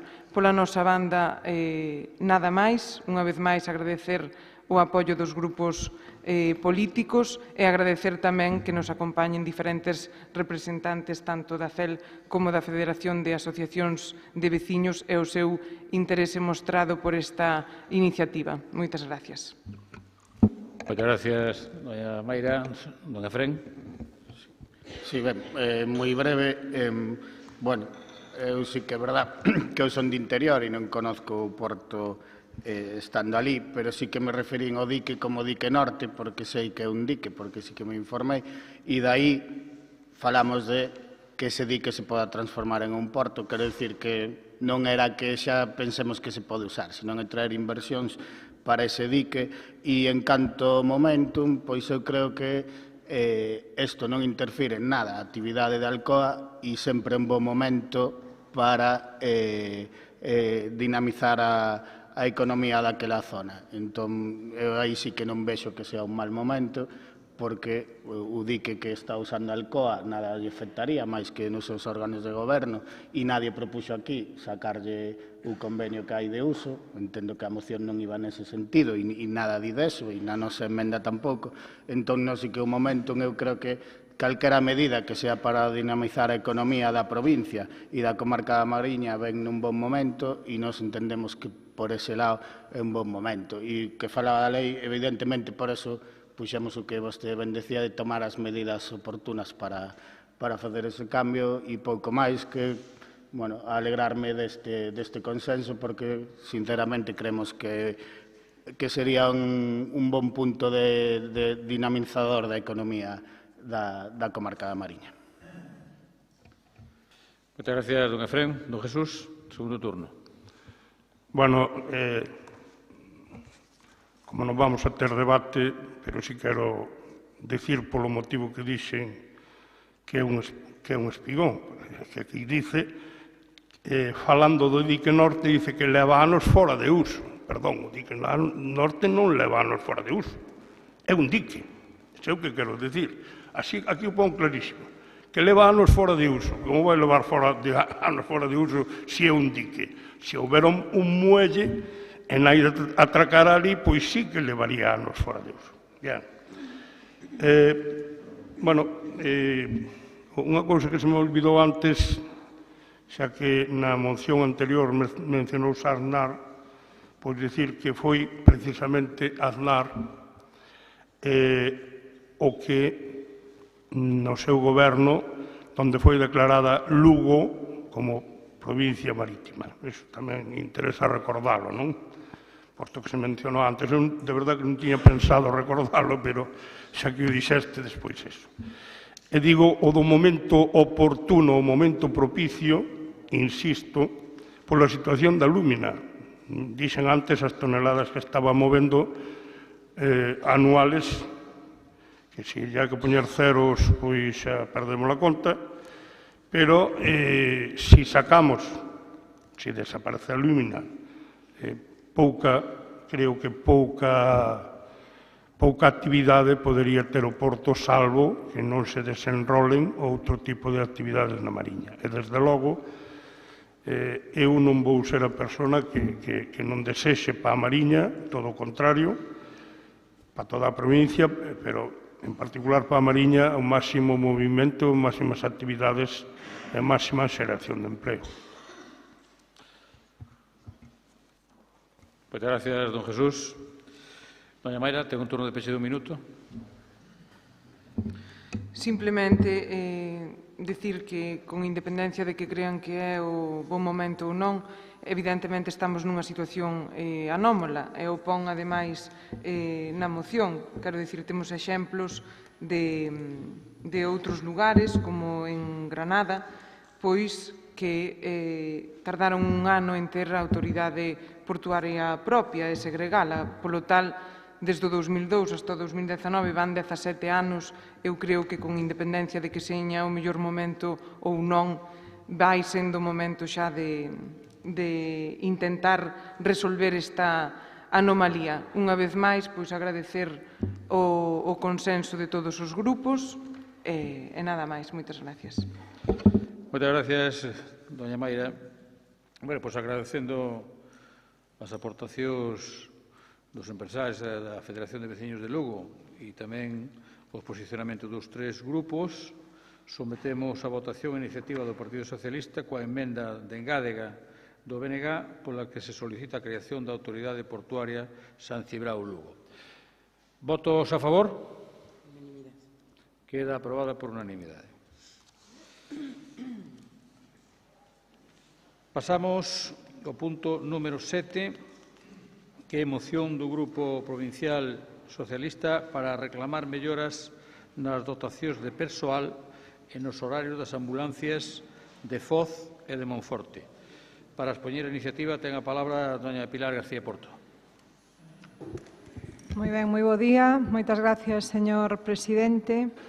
Hoxe traemos a pleno esta moción para abordar o deterioro na prestación dos servizos de ambulancias na nosa provincia e quero tamén aproveitar a ocasión, aparte de darlles o bo día a todos e a todas vostedes, para saudar os técnicos e médicos en emerxencias que nos acompañan nesta sesión plenaria. Digo que traemos a este pleno esta moción para abordar, como dixen, o deterioro da prestación nos servizos de ambulancias na nosa provincia, xa que durante os últimos 10 anos a situación da sanidade pública na provincia de Lugo veu sufrindo as consecuencias das políticas de precarización e falta de previsión que se desenvolveron por parte do Partido Popular de Galicia. Falamos de zonas con insuficiente cobertura médica, unas que non se prestan determinadas especialidades, médicos e médicas con sobrecarga de doentes, profesionais que firman centos de contratos de apenas unhas horas ou uns días de duración. Desta mala xestión sanitaria da Xunta de Galicia chégase ata os sectores nos que concorre a iniciativa privada, acadando mesmo o servizo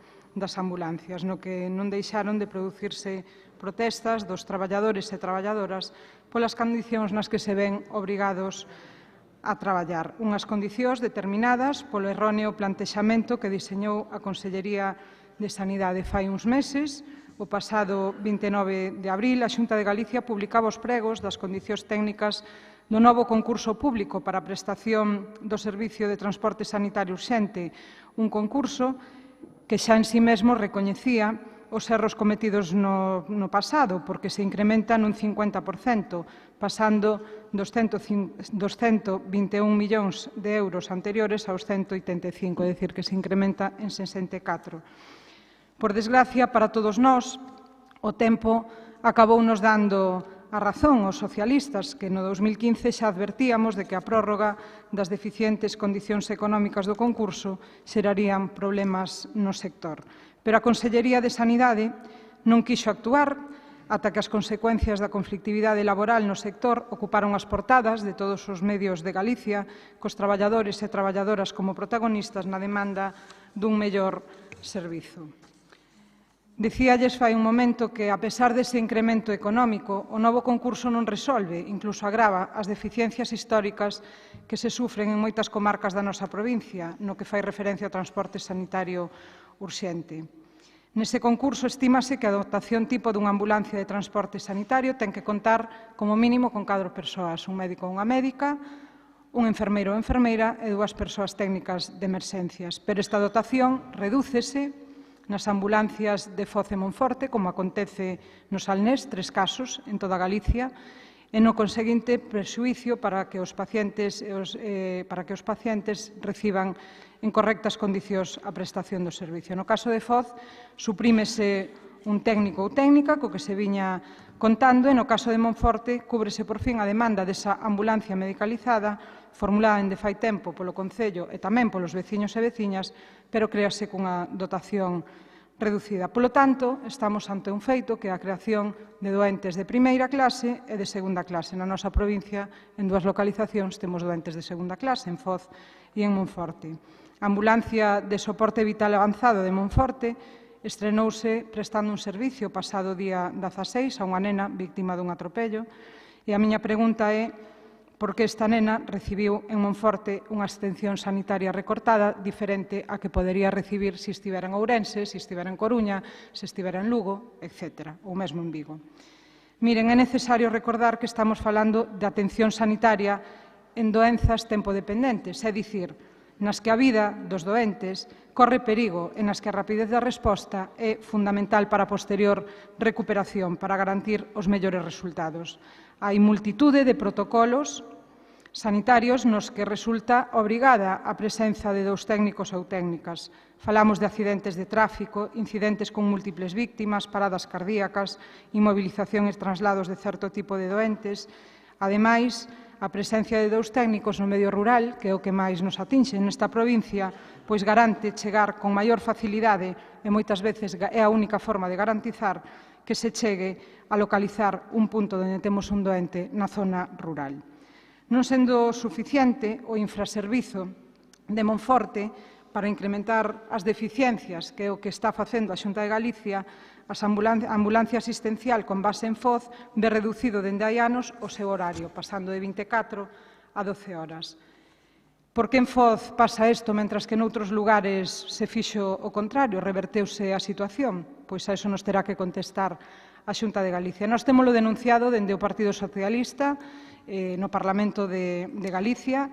Temos denunciado esta discriminación negativa que se ven sufrindo na prestación de servicios sanitarios na provincia de Lugo, pero a resposta do señor Feijóo ata o momento foi nula. E por iso nós con esta moción nos sumamos ás demandas que fan os profesionais en emerxencias que atenden o servizo de ambulancias e queremos instar a Xunta de Galicia a que se modifiquen as condicións deste concurso para o Servicio de Transporte Sanitario Urxente Terrestre da Fundación Pública Urxencias Sanitarias de Galicia do 061, de tal forma que as ambulancias medicalizadas con base en Foz e Monforte conten coa dotación completa de persoal e tamén que se recupere horario de 24 horas para a ambulancia con base asistencial en Foz. Moitas gracias. Moitas gracias, doña Pilar. Señor Castiñeira, don Javier Castiñeira, ten a palabra polo Grupo Popular. Moitas gracias, señor presidente. Gracias tamén a todos os deputados presentes e a todas as persoas que están hoxe neste pleno da Deputación. Como ben saben, tiven o placer nestes últimos anos de ser ou de exercer como alcalde de Foz dende o ano 11 ao ano 2019, polo que tamén lle digo á señora Loureiro, como dixo o meu alcalde do Vicedo, o meu amigo señor Novo, e vostede sabe que temos moita confianza. Eu tamén estiven nesa manifestación e, ademais, tivemos que aguantar caídas de petardos, nos chamaban «Donde están os alcaldes do PP?» Estábamos alí. O sea que eso tampouco poden eliminalo, porque, afortunadamente, nestes últimos anos, pois melloramos nese senso nestas últimas concentracións pois non se botou de menos a naide, nin se fixo propaganda con eso, como decía o señor Castro. Como decía antes, foi un alcalde de Foz durante estes 8 últimos anos, e con ele puiden apreciar como testigo directo pois o boísimo funcionamento da ambulancia medicalizada en Foz. Foi un equipamento que se dotou no ano 2010, por certo, señora García, por un goberno do Partido Popular, recían rematado tamén o goberno do bipartito que non fixo absolutamente nada neses últimos 4 anos pola Mariña, e veu naquel momento o goberno de Feijóo instalou a modo de proxecto piloto unha ambulancia medicalizada que salía ao redor, ou sale ao redor de 1 millón de euros aproximadamente por ano. Pero todos estamos encantados dese servicio, dese grandísimo equipamento, estamos tamén encantados de que ese modelo se exporte agora ao Salnés e a Monforte.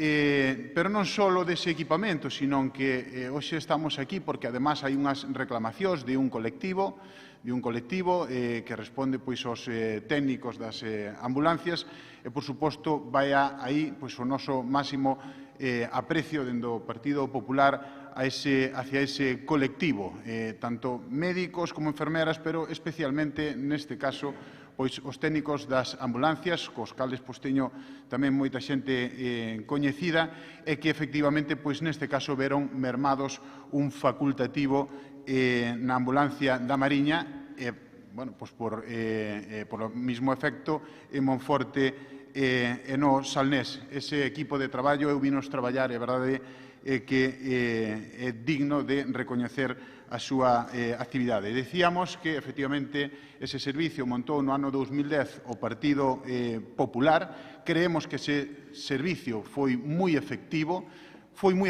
con todos o equipamento que tiña a ambulancia e con todo o personal que tiña, e por iso imos a votar a favor, así o fixemos tamén na Corporación de Foz, porque entendemos que ese modelo é o que debe seguir activo, con 2 técnicos, unha enfermeira e tamén un médico.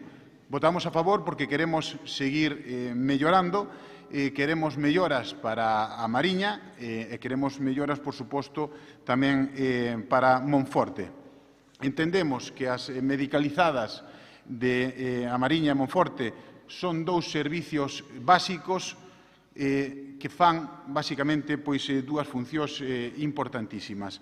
A primeira delas, que son traslados intrahospitalarios de pacientes críticos, pois podese dicir de pacientes con ictus, con infartos, asepsis, dende os centros comarcales ata os centros xerais ou outros hospitais de toda Galicia. E aí si entendemos as razóns que dá a Consellería de que aí o segundo técnico pois é menos necesario, pero tamén é certo que máis do 50% das actuacións que fai unha ambulancia medicalizada son en asistencias primarias e emerxencias. Como dicía antes, pois, desgraciadamente, fui un testigo de moitas desas emerxencias e sei perfectamente que a necesidade do segundo técnico é imperiosa. O segundo técnico, en moitos momentos, pois é prácticamente a persoa que se o localiza ao conductor, é a persoa que en dificultades gravísimas, ás veces, no noso medio rural, incluso en condicións de néboa de noite, pois hai que chegar a domicilios con moitísima complexidade. Despois hai que iniciar un operativo, hai que chegar incluso a casas que non tenen os medios suficientes para despois facer eses traslados hacia a ambulancia medicalizada. Os médicos e os enfermeros non poden facer de técnicos, deben facer de médicos e enfermeros, que para iso está, lóxicamente, a ambulancia, e, polo tanto, neses casos sí que é necesario o segundo técnico. Por lo tanto, pois, lógicamente, imos a votar a favor desta circunstancia, pero, dende logo, que non vamos a entender o catastrofismo que vostedes plantexan aquí coa sanidade galega. Como decía o señor presidente, tachar a súa intervención de profeta catastrófico, como nos acusaba agora a nosotros, entender que na provincia de Lugo se fixeron moitísimas melloras nestes últimos anos que, lógicamente, na miña seguinte intervención pois me gustaría plantear. Moitas gracias, señor Castiñeira. Don Gefrén, ten o seu turno. Sí, bueno, non vou entrar na labor dos profesionais, porque creo que neso sí que estamos todos de acordo, nas todas as louvanzas que fixeron antes os meus compañeiros, e porque, por desgraza, calquera pode ter ou ter tido a alguén que necesitou dese servicio e ver os profesionales que son, e neso, bueno, creo que eso está fora do debate e todos entramos neso. Sorpréndeme a intervención do señor Castiñeira, di que é necesario, bueno, dígallelos da Xunta, non? Porque, pois, alegrámonos neso, non? Pero, claro, todo isto non é nada novo, porque, ao final, é a política do Partido Popular con a sanidade. Privatización e precarización e sacar a calculadora económica e calculadora de votos. E, por desgraza, vivimos nunha provincia que se está despoboando e iso para o goberno da Xunta significa que non é rentable invertir na provincia de Lugo. E un día son as ambulancias, outro día son servicios necesarios no ULA ou no Hospital da Costa e a política do señor Feijóo. Hoxe son as ambulancias, onte eran un servicio de hemodinámica no ULA e mañá será outra cousa, porque só sacan a calculadora. E como non é rentable e fan unha ecuación de votos e de diñeiro, pois non invirten na provincia. Aún así, pois pareceme unha boa proposta e fáganno e ojalá a súa conversa con a Consellería teña frutos, porque neso sí que estamos de acordo e que é moi importante ese técnico. Vostede decía e conoce de primeira má o servicio por como o describiu e iso é algo bo para abordar estes debates e independentemente de que eu sí que considero que a sanidade galega vostede di que foron catastrofistas as declaracións, pero que é unha catástrofe, Cada día os datos son peores e, como lle digo, nas provincias, tanto na de Lugo na de Ourense, como, bueno, sacamos a calculadora e non merecemos a pena, pois cada vez peor. Pero, bueno, aún así, é bon que cheguemos a un acordo nesto porque todos entendemos que hai que solucionalo e que nestas cousas, sin querer ser tampouco amarillista, pero xogámonos vidas. Que ese servicio funcione ben, están vidas en xogo e entón, bueno, é un tema tamén moi importante e no que a Xunta debería tomar nota do que salga desta Diputación e do que podan facer vostedes. Eu agradezco todo ese traballo que podan facer para mellorar ese servicio. Moitas gracias, doña Pilar. Temos un turno. Ben, señor Castiñeiras, vostedes poden vestir o santo como queiran, por suposto, e vostedes decidiron vestilo neste caso de comprensión e de coñecemento do bo funcionamento do servizo por parte dos profesionais, no que, dende logo, estamos todos absolutamente de acordo, pero os datos sonlle tamén totalmente obxectivos e o certo é que ese concurso público que acaba de sacar a Xunta de Galicia para adxudicar os servicios de ambulancias medicalizadas considera que teñen que ser esas 4 persoas as que teñen que ocupar os postos e a mí me gustaría que as xestións que fixo vostede ante a Xunta de Galicia nas que ata o momento o coñecemento que temos e que veo coas mans vacías se consoliden, ademais co apoio de todos os seus compañeiros nesta corporación e contando tamén con noso respaldo para que finalmente contemos con ese servizo completo.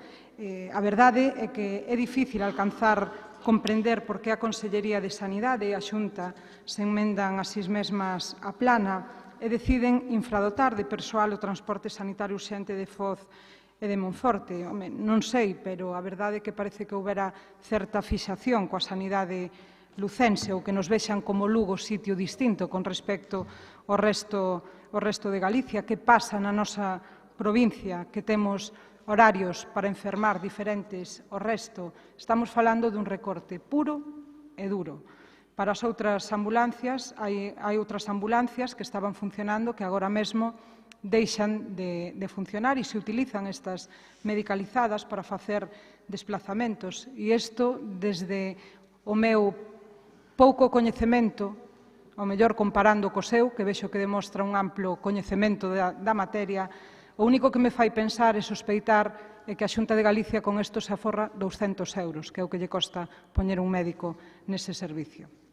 A verdade é que isto non é agradable, non? Como veciño da provincia de Lugo.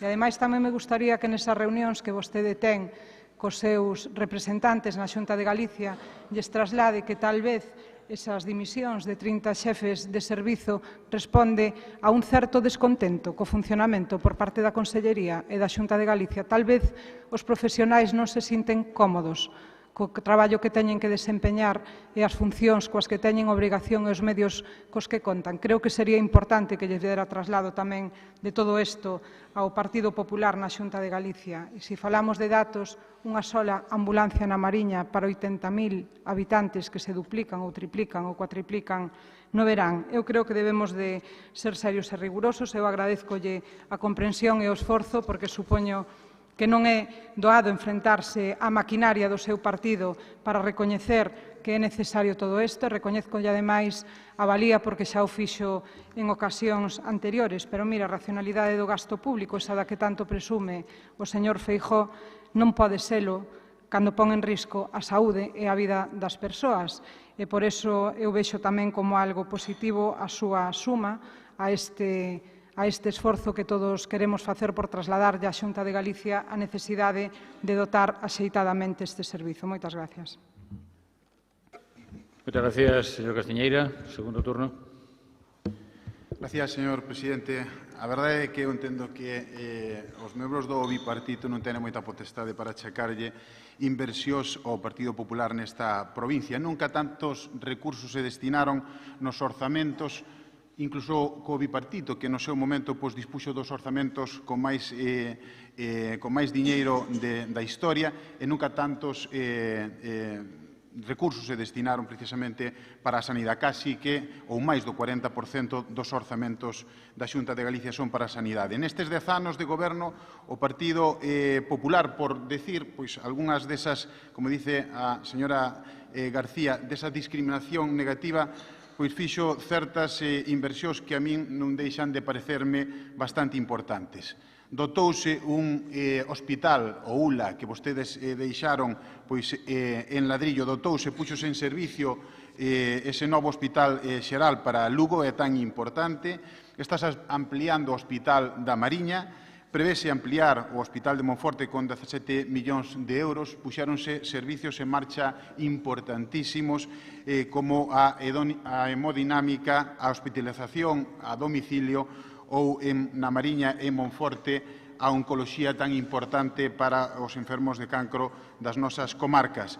Nos novos orzamentos, por nomar unha inversión importante, van 7 millóns de euros no novo barrio da Residencia para o Centro Integral de Primaria. Son, en definitiva, inversións de millóns de euros en reformas de hospitais, centros de saúde e, lóxicamente, tamén no 061. Como vostedes dicen, pasamos de 121 millóns de euros a 185 euros. Non entendo que iso seña un recorte. É certo, e por iso estamos aquí, que precisamente non estamos de acordo nesas plazas dos técnicos as que abogamos se poñan. Se fixeron, fala vostede da precariedade de Monforte e da Mariña. Pois mire, eu vou a decir, mire, Monforte hai 3 PACs. Hai un hospital comarcal que, decimos, vai a ser reformado nos próximos anos. Hai 14 centros de saúde, 3 ambulancias asistenciales en Chantada, Monforte, Quiroga, e agora unha ambulancia medicalizada, máis unha ambulancia básica 24 horas na zona do Courel. Na Mariña temos, aparte dos 20 centros de saúde, temos un novo centro remodelado, un novo hospital, e non temos unha ambulancia na máis. Hai 4 ambulancias, unha en Viveiro, Burela, outra en Ribadeo, Mondoñedo e a de Foz medicalizada. Eu creo que eses complexos dos que vostedes falan, entendo que non tenen ningún sentido. Remato, como dixo o presidente, non se fagan profetas do catastrofismo e menos coa sanidade, que ao final, pois, aí estamos todos. Un servicio que é moi ben valorado por todos os galegos. Moitas gracias. Moitas gracias, señor Castiñeira. Ten un turno, o seu segundo turno, don Efrén.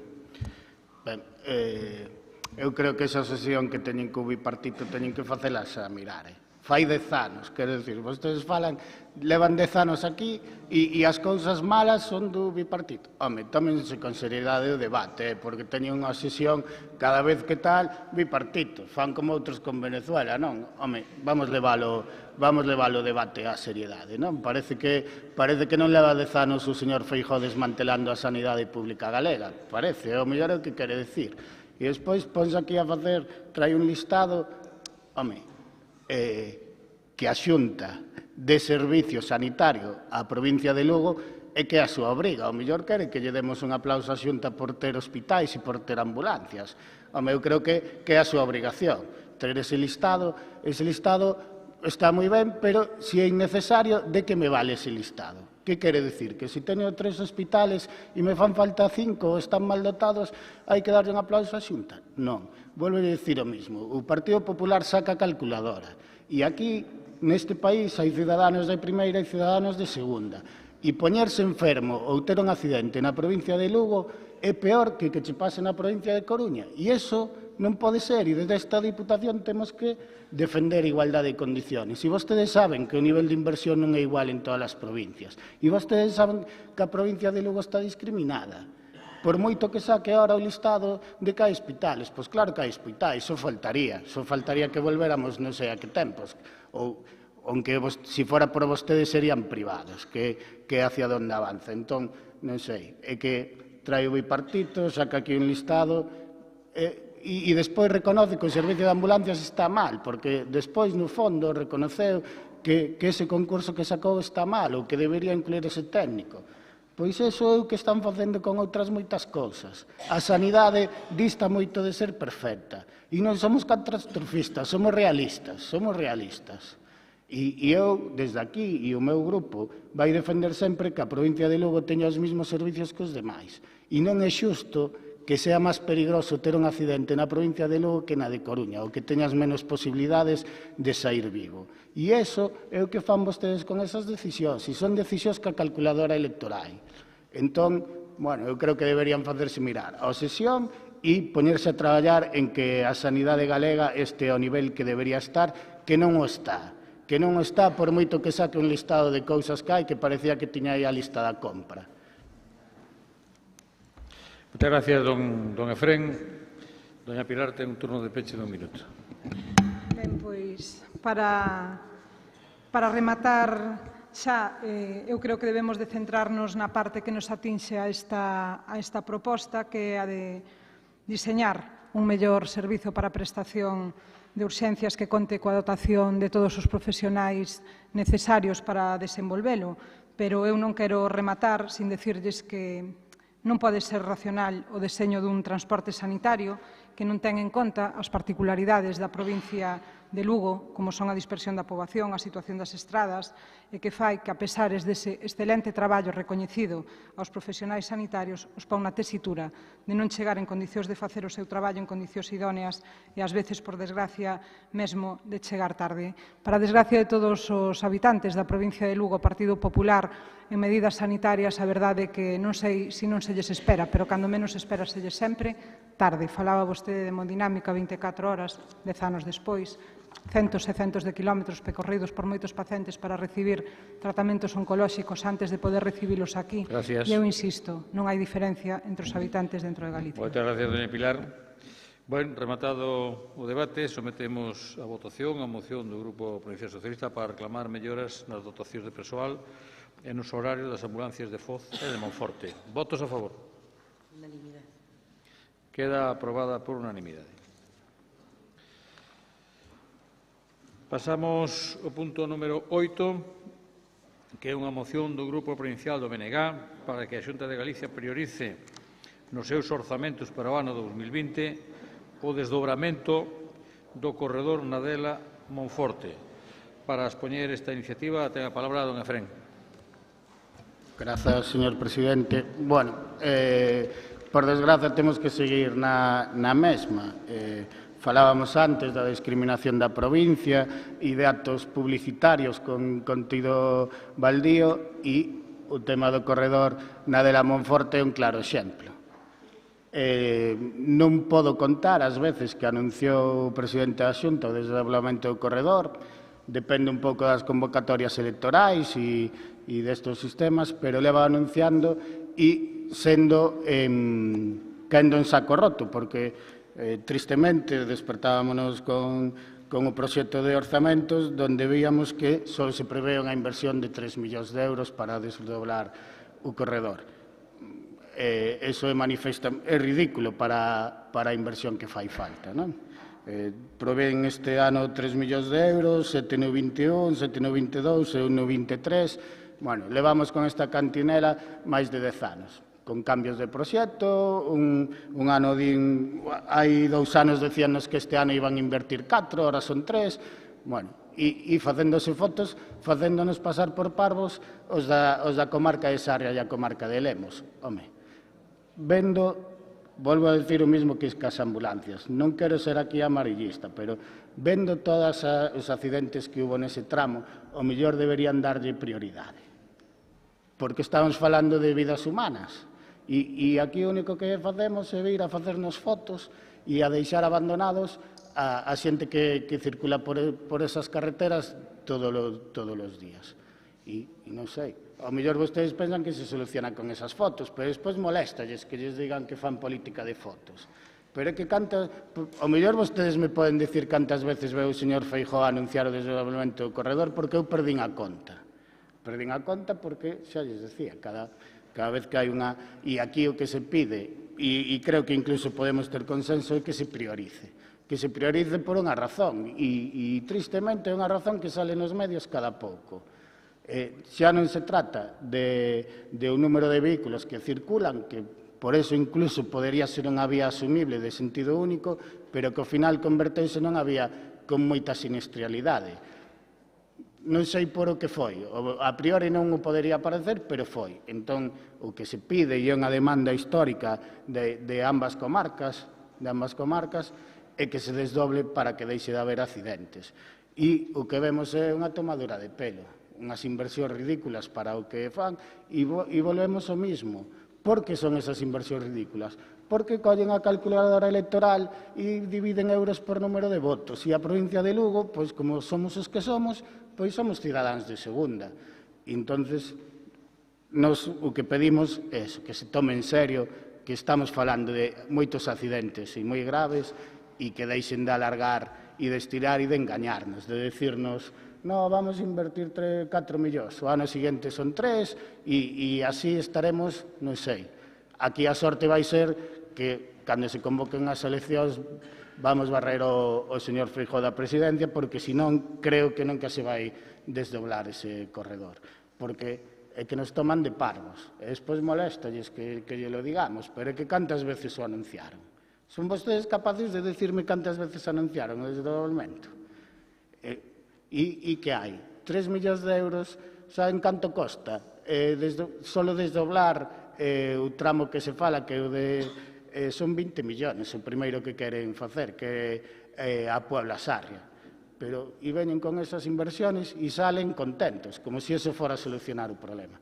Pois eu pídolles, igual que lles pedía nos outros asuntos, seriedade, e que tomen os cidadáns de Lugo e das comarcas de Lugo como cidadáns con igualdade do resto de provincias, porque aquí calculadora e cidadáns de segunda. E iso nós non o imos permitir, e vámoslo decir en público sempre que teñamos un altavoz. E esperamos que en algún momento se nos faga caso ou salgan de aí, porque senón a provincia de Lugo vai nos ir moi, moi, moi mal. E esta debería ser unha obra prioritaria, e non o é nos seus orzamentos. Entonces, nós temos esta moción como facer máis unha vez forza para que se rompa esta discriminación das comarcas de Sarria e de Lemos. Moitas gracias, don Efrén. Por o Grupo Popular ten a palabra don José Antonio García. Moitas gracias, señor presidente. Bos días a todos. Bueno, señor Castro, vostede e eu somos de Sarria, sabemos o importante que é esta infraestructura para Sarria, e vostede, eu e todos nós estamos de acordo en que é unha infraestructura moi importante que debe ser priorizada para esta provincia. Sin embargo, fora deso, vostede de todo o que dixo prácticamente non podemos concordar en nada. Primeiro, lamento que se lles atragante tanto falar do bipartito. Nadie lles ten a culpa fora dos galegos de que haya 10 anos que non gobernan. E non gobernan, precisamente, señor Castro, porque vostedes no goberno da Xunta, nos 4 anos que tiveron, fixeron todo o contrario do que dicen agora e do que levan 10 anos dicindo. Sinto que vostedes consideren que os lucenses son galegos de segunda. Eso consideran vostedes, porque nós non o consideramos, e os lucenses tampouco se consideran. Por eso, levan 10 anos onde están e van a seguir, porque esa presunción de que van a barrer o señor Feijóo para o ano que ven da presidencia, vámoslo a ver. De momento non creo que teña moitos datos para ter tanto optimismo. Por iso, vou falar desta infraestructura, do que fixeron vostedes, o Partido Socialista, o señor Touriño, vostedes, os do BNG, e do que fixe o Partido Popular. E, ademais deso, por suposto que vamos a falar do bipartito, sinto que lles fastidio, porque, claro, é verdad que o seu exemplo no goberno non foi moi edificante, por iso duraron o que duraron. Pero vamos a seguir falando, porque foi a única ocasión na que estiveron. E cando volvan a estar, que vai a ser máis tarde que pronto, volveremos a falar. Por outra banda, chega con esta moción moi tarde. Como non vamos a apoiar nós o que nos di aquí? Que se execute na totalidade no menor prazo técnicamente posible. Sí que estamos de acordo con eso. Que se inicie no curto prazo e se remata a maior brevedade antes dos 4 anos da Xunta de Galicia. Mire, mal, señor Castro. Vostede que de Sarria ten que estudiar isto con máis seriedade. E vostede ten encima a jefa do seu partido que de Sarria tamén, e a señora Pontón sabe o que xa aprobou fai varios meses no Parlamento de Galicia. Mal, non lle explican nada. 3 millóns de euros. Aí non está a clave desta obra, ni moito menos, porque non fala o señor Feijóo en mítines, fala o DOGA. E fala o DOGA moi claramente. O DOGA vende a aprobar fai pouco tempo o proxecto do inicio do desdoblamento, do cual nos felicitamos moito. E vende decir claramente que son 23 millóns de euros o que fai falta para esta primeira fase. Efectivamente, e os presupostos, os orzamentos da Xunta de Galicia, que ainda non están cerrados, senón que se inicia o seu debate parlamentario, falan de 3 para esa primeira fase. Esta obra vai a facer en 2 anos e o ano 20 estará a expensas do que se certifique no ano 20, o ano 21 estará a expensas do que se certifique no ano 20. Por lo tanto, problema hai ningún. Pero é que máis? Esta mesma moción xa a presentaron o Partido Socialista na anterior legislatura, no ano 18, xa se aprobou aquí. Por lo tanto, había que saberse eso, porque aunque vostede non estaba, o BNG si estaba. Xa apoiamos eso. Pero é que máis?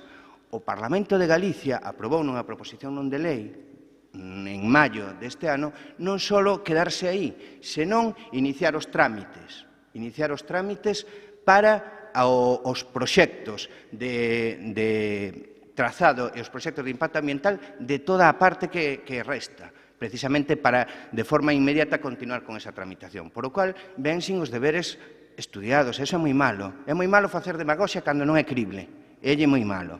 Entón, por certo, esa PNL que se aprobou no Parlamento de Galicia por unanimidade, estaba a señora Pontón, foi a iniciativa do Partido Popular de Galicia, non do Bloque Nacionalista Galego. E, ademais, sentímonos moi orgullosos a partir dunha iniciativa do Partido Popular de Lugo. Por lo tanto, chega tarde. Encima, sabe que pasa? Que esta obra ten un orixe. Cando se falaba en Galicia, cando se falaba nesta provincia de arranxar as curvas máis perigosas e os puntos negros da anterior carretera de Sarria a Lugo, cando se falaba deso, e era o debate no que estaba fai xa anos deso, chegou o señor Feijóo, que era precisamente o conselleiro de Política Territorial da Xunta de Galicia, e dixo que non, que había que vertebrar esta provincia de outra maneira, con unha autovía que conectase Lugo e a A6 con Monforte e a zona sur. E iniciouse dicindo, por certo, con moita razonabilidade que iso, polas cuestións orzamentarias que había, que se iba a facer en fases. E así se fixo e así está. Ou acaso vostede pasa por a anterior carretera? Sabe que fixo o BNG? Nada, mentir. Mentir como fai sempre, señor Castro, sí, porque é moi fácil. Aquí, como levantar a mão non costa nada, fixo no goberno o contrario do que dixeron. Porque cando se iniciou esa obra, que non estaba en principio prevista, empezouse a decir que se quería autovía xa e agora. Acórdase deso. E o Partido Socialista e o BNG apoiaban ese manifesto en contra da Xunta e do señor Feijóo. Non queremos ese corredor desdoblado despois, queremosla xa e agora. E que pasa? Que chegou ese bipartito que tanto se atraganta a vostede e que non quere falar, e gobernaron vostedes. E sabe que fixeron? De xa e agora a autovía nada. Sabe que dixeron? Cando o tráfico permita. O sea, sine die. Entonces, que pasa? Pois pasa que chegamos ao que chegamos. Por iso fai 10 anos que ese bipartito non volveu. Por iso o señor Feijóo goberna desde hai 10 anos. Porque os de Lugo non son nin tontos nin parvos, como pensan vostedes. E moito menos son ciudadanos de segunda, como tamén queren decir. Vostedes non sei por que provincia pelexan. Nos pelexamos por a que temos. E desde logo non nos consideramos de segunda. E non creo que os lucenses se consideren tampouco. Por lo tanto, cando fala o DOGA e falan os orzamentos e os proxectos, pois acabanse as palabras da mesa, que son moito máis fáciles e despáchanse en 6 minutos. Por lo tanto, vamos a apoiar a súa moción porque nós estamos, como non vamos a estar a favor desa infraestructura? Estuvémola sempre. Do Partido Popular partiu esta infraestructura, pelexou e defendeu esta infraestructura. E agora, con datos, non con discursos nin falsas promesas, con datos, esa obra dentro duns días vaise a licitar. Vaise a licitar. Xa lle recordarei o aquí o en Sarria cando se licite, antes de que acabe este ano, e mire que quede pouco. Muchas gracias. José Antonio, muchas gracias. Señor Rivera, ten a palabra. Bueno, despois da liturxia do señor Bamonde ven a dramaturxia do señor García. Benvidos a obra de teatro do máximo representante do negacionismo bipartidista. E benvidos a unha obra de teatro que unha vez máis pon de relieve as mentiras a que nos somete o Partido Popular e, desde logo, o abandono o que somete a comarca de Sarria. Esta obra de teatro que vostede está tratando de escribir voulla explicar eu. Non vai a ser que negando tanto como fai vostede o bipartidismo teña que ser un goberno bipartito na Xunta o que poña en marcha o desdobramento do corredor como xa fixo así o señor Touriño, non sei se se acorda. E esa previsión que tiña de darlle saída cara ao norte ao corredor por A6 e hacia o sur cara a 76. Así que dar leccións ao Partido Popular é difícil. Mira, tamén vou intentar ser un pouco pedagóxico porque vostede empeza a falar e nunca di nada. Entón, voulle explicar unha teoría que sostiña un politólogo que se chamaba Bedun, que era o que deu en coñecerse como a teoría da zanahoria, do garrote e despois a dos sermóns, que é a que predica o Partido Popular non só co corredor de Sarria, sino coa aprobación dos orzamentos. A zanahoria, porque lle poñen o caramelo sobre un papel, realmente despois acaba sendo papel mollado, escriben unha cifra. Despois o que pasa ven o garrote, que acaba o ano e que foi deso, bueno, non sei, hai unha excusa, hai que facer un estudio de impacto ambiental, e despois veñen os sermóns. Xusto antes das eleccións, vostedes se dirixen á cidadanía trasladándolles a mensaxe de, miren, bueno, non puido ser, tedes que votarnos a nós para poder volver a facer o que se promete. Entón, esta teoría é a que se reproduce unha vez máis no corredor. E voulle explicar que sí, o DOGA, pero que o DOGA xa falou máis dunha vez, señor García. Vostede, no 2010, dixo que o corredor iba a chegar no 2013, xusto antes das eleccións autonómicas. Estamos no 2019 e ainda non se fixo nada. O único que están facendo é tirar para adiante co que había aprobado o bipartito. O sea que non se meta tanto co bipartito. Ojalá defendera na mesma intensidade ou criticara na mesma intensidade o bipartito que o tripartito, o que está a facer o tripartito en algunha comunidade autónoma, como recortar en sanidade, en educación pública, como é o caso de Andalucía ou a recente elexida Comunidade de Madrid. Así que o que pasou aí é que vostede no 2013 anuncia bombo e platillo, vostede mesmo, co señor Feijóo, que se iba a desdobrar o corredor con un presuposto de 34,5 millóns de euros, invierte a Xunta, publicado no DOGA, tamén o pode ver, un estudio de impacto ambiental no que invierten 280.000 euros para a totalidade do corredor, desde Nadela a Sarria, eso está publicado, pode verlo, non sei o que fixen vostedes, chegaría, meterían nun caixón, e agora volvense a gastar 170.000 para que lles digan o mesmo, é dicir, outro estudio de impacto ambiental, pero desta vez de Pobra de Sanxiao Láncara. Co que hai comprometido nos presupostos, vostede coñece aquelo, pois poderemos facer un trociño de corredor entre Pobra de Sanxiao e Páramo, que eu non me opoño a iso, nunca me opuxen, pero tampouco trate de confundir a xente, porque o que está dicindo aquí non é verdade, vostede non apoiou esta moción, hai un ano, vostede astívose, que é distinto. E non era exactamente a mesma moción, porque o Partido Socialista sempre defendeu, desde a época de Touriño, o desdobramento integral do corredor de Nadela a Sarria. Desdobramento integral, que sabe o que significa perfectamente. O sea, que non veña aquí ahora dando leccións, falando, bipartito outra vez. Insisto, falaba o señor Castiñeira, outro día nun debate e outra vez aquí. A Ronda Leste. Cantas veces foi no presuposto a Ronda Leste? Cantas veces vai no presuposto o Porto Seco de Monforte? Cantas veces vai no presuposto o corredor de Sarria? Pero se foi nos anteriores orzamentos. Vámoslo licitar. Bueno, pois liciten. Pero fágano, porque o problema que teñen vostedes é que non executan as actuacións. E iso supón a perda de credibilidade importante. E remato, porque non creo que teña moito máis que decir en torno a esta cuestión, pero insístolle no tema que, ademais, desde o punto de vista... Vostedes foron o barato, porque vostedes miden todo en termo de eficacia e rentabilidade. E díxeno moitas veces neste pleno. Cando falamos de vidas, cando falamos de persoas, non se poden medir en cuestión de rentabilidade e eficacia. Por que actúan nese punto en concreto? Porque é o punto máis barato. Pero hai unha memoria da rede de tráfico que lles di que o tráfico de maior intensidade é o tramo de Nadela a Pobra de Sanxiao. Sabe como a min, porque son memorias da propia Xunta de Galicia. Entón, que narices fan vostedes actuando nese tramo intermedio? Pois decir que vamos facer, e moito me temo que o mellor acaban sin facer nada. Moitas gracias. Moitas gracias, señor Rivera. Don Efrén, ten o segundo turno. Sí. Ben, isto parece un pouco o conto de Pedro e o Lobo, porque falaba de mentiras, pero claro, publicar no Doga podese publicar moitas cousas, decía o compañeiro Pablo Rivera, pero xa non é a primeira vez que hai anuncios no Doga, xa non é a primeira vez que se ten en conta nos orzamentos, pero despois se non se licita, se non se fai nada, decía... Fai máis de 2 anos que veo o señor Feijóo con vostede a anunciar o desdobramento. E que fixeron en esos 2 anos? Que nos quere decir? Que leva 2 anos licitar unha obra cando hai interese? Home, ao mellor eso non é creíble. E que quere decir? Que non somos cidadáns de segunda? Pois temos que considerarnos así porque nos trata o goberno da Xunta así. Trátanos o goberno da Xunta así. E vamos a engaños ou a retais, como ben decía o compañeiro, e vostedes contentos. O peor é que defendendo a comarca de Sarria, como debería, a vostede válelle que se incluyan 3 millóns de euros, se se executan, pois ben, e se non se executan, pois volvemos o ano que ven, traemos aquí a Televisión de Galicia e volvemos facer o anuncio que para o 21, pois que vamos volver a incluir, e vamos seguindo. Pois chega un momento que por moito que poñan no Doga e fallan anuncios e todo eso, pois hasta que o vexamos, e que hasta que o vexamos os ciudadanos das nosas comarcas, pois non lle van creer. Eu non lle creo e os ciudadanos da comarca non lle van creer, porque xa van moitas veces de presupostos, publicacións. Neso todo o que dixo, falou algo en realidade? Non, nada se fixo, nada se avanzou. Nada se avanzou en realidade, nada máis co anuncio dun pequeno retai e dunhas inversións moito máis pequenas do que deberían se se tomara con a seriedade que se debería tomar. Porque, como decía antes, estamos falando de vidas humanas e vemos a perigosidade. Porque decía, claro, chegou o señor Feijóo de conselleiro e dixo, non, eso é moi peligroso e vamos facer...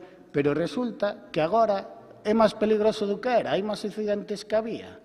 Ou máis graves, incluso. E ahora non é só o conselleiro que é presidente, e o que nos ven é con a pequena limosna e con os anuncios, pois mire, traemos a moción outra vez, aunque xa trouxera o Partido Socialista, porque nada se avanzou. Nada se avanzou. E se sigue sin avanzarse, pois seguiremos traendo mocións e seguiremos dicindo alá onde o necesite, porque nada fixeron. E cando vexamos algunha obra, pois o mellor lle direi, tarde, pero polo menos fixemos algo. Pero mentres non nos veña con todo eso, que vostede fala do Doga, eu falolle da realidade. Os ciudadanos non viven do Doga, viven das carreteras que van, e polo Doga non van circular. Polo Doga non imos circular. Moitas gracias, don Efrén. Señor García, ten a palabra. Eu creo que falar do Doga é importante, porque non sei, pero entendo que en calquer país civilizado, para que se faga unha obra desta envergadura, primeiro ten que pasar por os proxectos técnicos que se precisan, e necesita ser publicado, e necesita ter un soporte legal, técnico e tamén económico, que é o que teñen as obras. Por lo tanto, por eso falaba do Doga, porque considero que non é menor, non é un mitin electoral. Señor Rivera, usted fala da dramaturxia, e, sin embargo, vostede ven nos dando unha fábula. A fábula da zanahoria e o burro, na cal, presuntamente, os do Partido Popular damos a zanahoria e os ciudadanos de Lugo, tal como vostede parece que pensa, son os burros que andan detrás da zanahoria. Mire, algo lles falla neses plantexamentos. Algo lles falla neses plantexamentos de que a provincia está tan mal, de que a Xunta de Galicia maltrata a provincia de Lugo, de que a sanidade é a peor do mundo mundial e mesmo que somos burros detrás de zanahorias. Señor Rivera, pense que o mellor o burro é vostede, con todos os respetos o digo, pero pensar un político que os seus representantes son burros, que non teñen criterio, que levan 10 anos apoiando de forma clara e manifesta a esa persoa e a ese partido que vostedes o tachan como a nai de todos os problemas desta provincia, algo lles falla.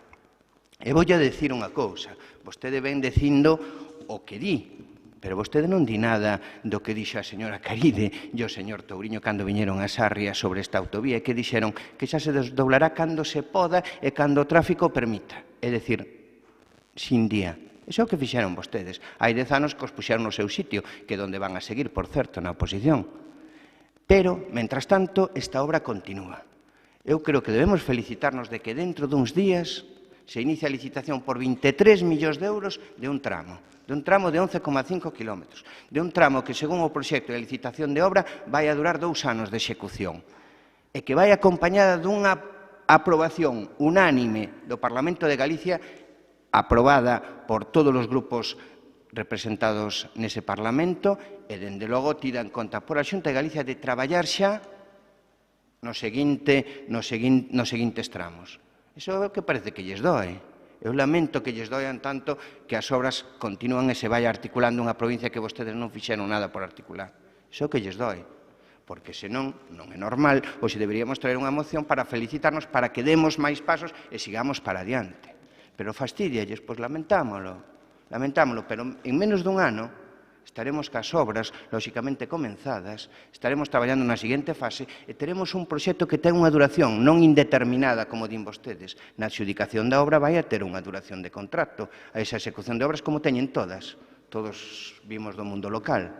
Non creo que isto sea unha cousa nada extraña. Non van a durar as obras o que diga o presidente da Xunta de Galicia, senón no que se adjudiquen. 2 anos vai a adxudicación. Gracias. Por lo tanto, felicitémonos de que esta infraestructura siga para adiante e xusto nestes días antes da súa licitación. Moitas gracias, señor García. Señor Rivera. Bueno, señor García. Perdón. Usted pecha. Sí, pecha. Claro, Usted pecha. Señor García, eu creo que a vostede pequeniño explicaronlle mal a fábula. Non a entende moi ben. Creo que hai algún matiz que non ten claro. Vostede pode chamarme o que queira, insultarme, que a min dame igual, vindo de quen veñen os insultos, pois a verdad que tampouco me sinto por ofendido, pero vostede entende mal o que eu lle estou dicindo. Vostede levan tomando por tontos a xente da comarca de Sarria durante 10 anos. O mismo que dixo que dice a señora Caride, o dixo Ezel Vázquez hai 2 anos, hai prioridades. O desdobramento no Morrazo. O dixo claramente a señora Ezel Vázquez cando veo aquí, aparte veo as agochadas, porque dixo, bueno, é certo, con mellor me preguntan onde van os 280.000 euros que eu investín no estudio de impacto ambiental. Se o teñen feito.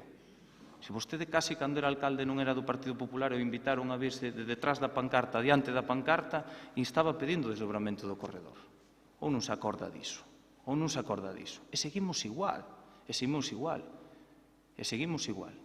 E máis, aparte, nós tiñamos ese problema. Vostede di que non se utiliza a 546. Pois eu a veces sí a utilizo. Porque coincidiremos en que non é seguro o corredor. Coincidiremos que non é seguro. Pode analizar as taxas de mortalidade que se producen nese corredor, unha das máis altas da provincia. Entón, non mezclemos as cousas, porque creo que non é necesario, pero poñamos os temas riba da mesa. Entón, volvo a repetirlles, poden volver a escribir. Vostede cree que hai unha sola persoa na comarca de Sarria que se cree o que dice o Partido Popular? É moi fácil escribilo nun papel. Mire, isto é moi fácil. Vostede na súa familia, no seu familiar, comprométese para o ano que ven gastar 500 euros en comprar un televisor. Cando lle peta, vostede, por conta propia, decide, en vez de invertir o que inverte no televisor, en comprar uns zapatos. Eso sí, é o que fai o Partido Popular, comprar os zapatos. Encima, compro sempre fora da provincia de Lugo. Porque o que é invertir aquí non invierte nin un só céntimo. Porque isto, por que me teño que creer eu isto? Como cidadán, xa non como político, como veciño da comarca, se levan ano tras ano incluindo esas partidas nos orzamentos. Por que me teño que creer eu que vostedes van a desenvolver algo do Porto Seco ou da Ronda Leste? Ou do centro integral. Por que me teño que creer eu se ano tras ano nos levan mentindo a cara a todos os veciños desta provincia? Moitas gracias. Moitas gracias, señor Rivera. E agora sí, don Efrén, ten un turno de peche de 1 minuto. Grazas, señor presidente. Vostede, señor García, fala tanto, intenta tanto desprestixiar o bipartito que incluso me dá os argumentos do debate. Falaba de que o presidente da Xunta, cando o bipartito, que o prometía, pero claro, volvo a dicir antes, levan 10 anos vostedes gobernando, 10 anos. 10 anos no que o primeiro ano prometeron o desdoblamento, no segundo tamén, no terceiro tamén, no cuarto tamén, e no quinto, e no sexto, no sétimo e no 10º. Iso é o que, na súa explicación, é o que está dicindo. Está dicindo que levan 10 anos prometendo algo que non fixeron. Porque, como teñen ansia de desprestixiar, pois métese na súa propia trampa.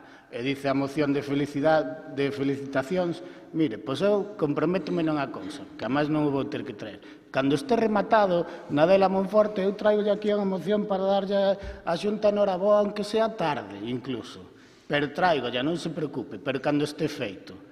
Pero vou ter a desgraza de non ter que traer eso, porque se alguén o fai non vai ser a Xunta do señor Feijóo. Moitas gracias, don Efrén. Francamente, non sei que culpa teñen os equinos aquí, se non poden circular por autovía. Por lo tanto, sometemos a votación a iniciativa do BNG, esta moción que pide a Xunta que priorice nos seus orzamentos para o 2020 o desdobramento do corredor Nadela Monforte. Votos a favor? Unanimidade. Bueno, o alcalde do Vicedo tardou un pouquiño, non sei se está convencido, non? Ah, vale. Moi ben. Queda aprobado por unanimidade.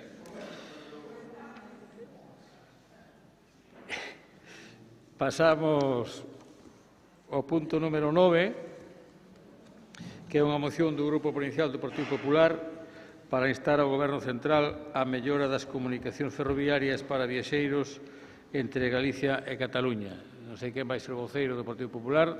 Doña Dolores, ten vostede a palabra. Moi ben. Gracias, presidente, señoras deputadas, señores deputados, público en xeral e medios de comunicación. Bos días a todos. Das noticias lidas nos últimos meses, moitos relativas ás infraestructuras de comunicación en Galicia chamaron poderosamente a miña atención, e non en positivo. Pero unha sorprendeume de xeito especial, unha que dicía que Renfe pretende cambiar o material rodante do servicio de viaxeiros en Barcelona en tren hotel. Pero non por outro máis moderno, rápido e cómodo, non, por outro máis antigo e incómodo, e créanme que coñezo ben ese trayecto.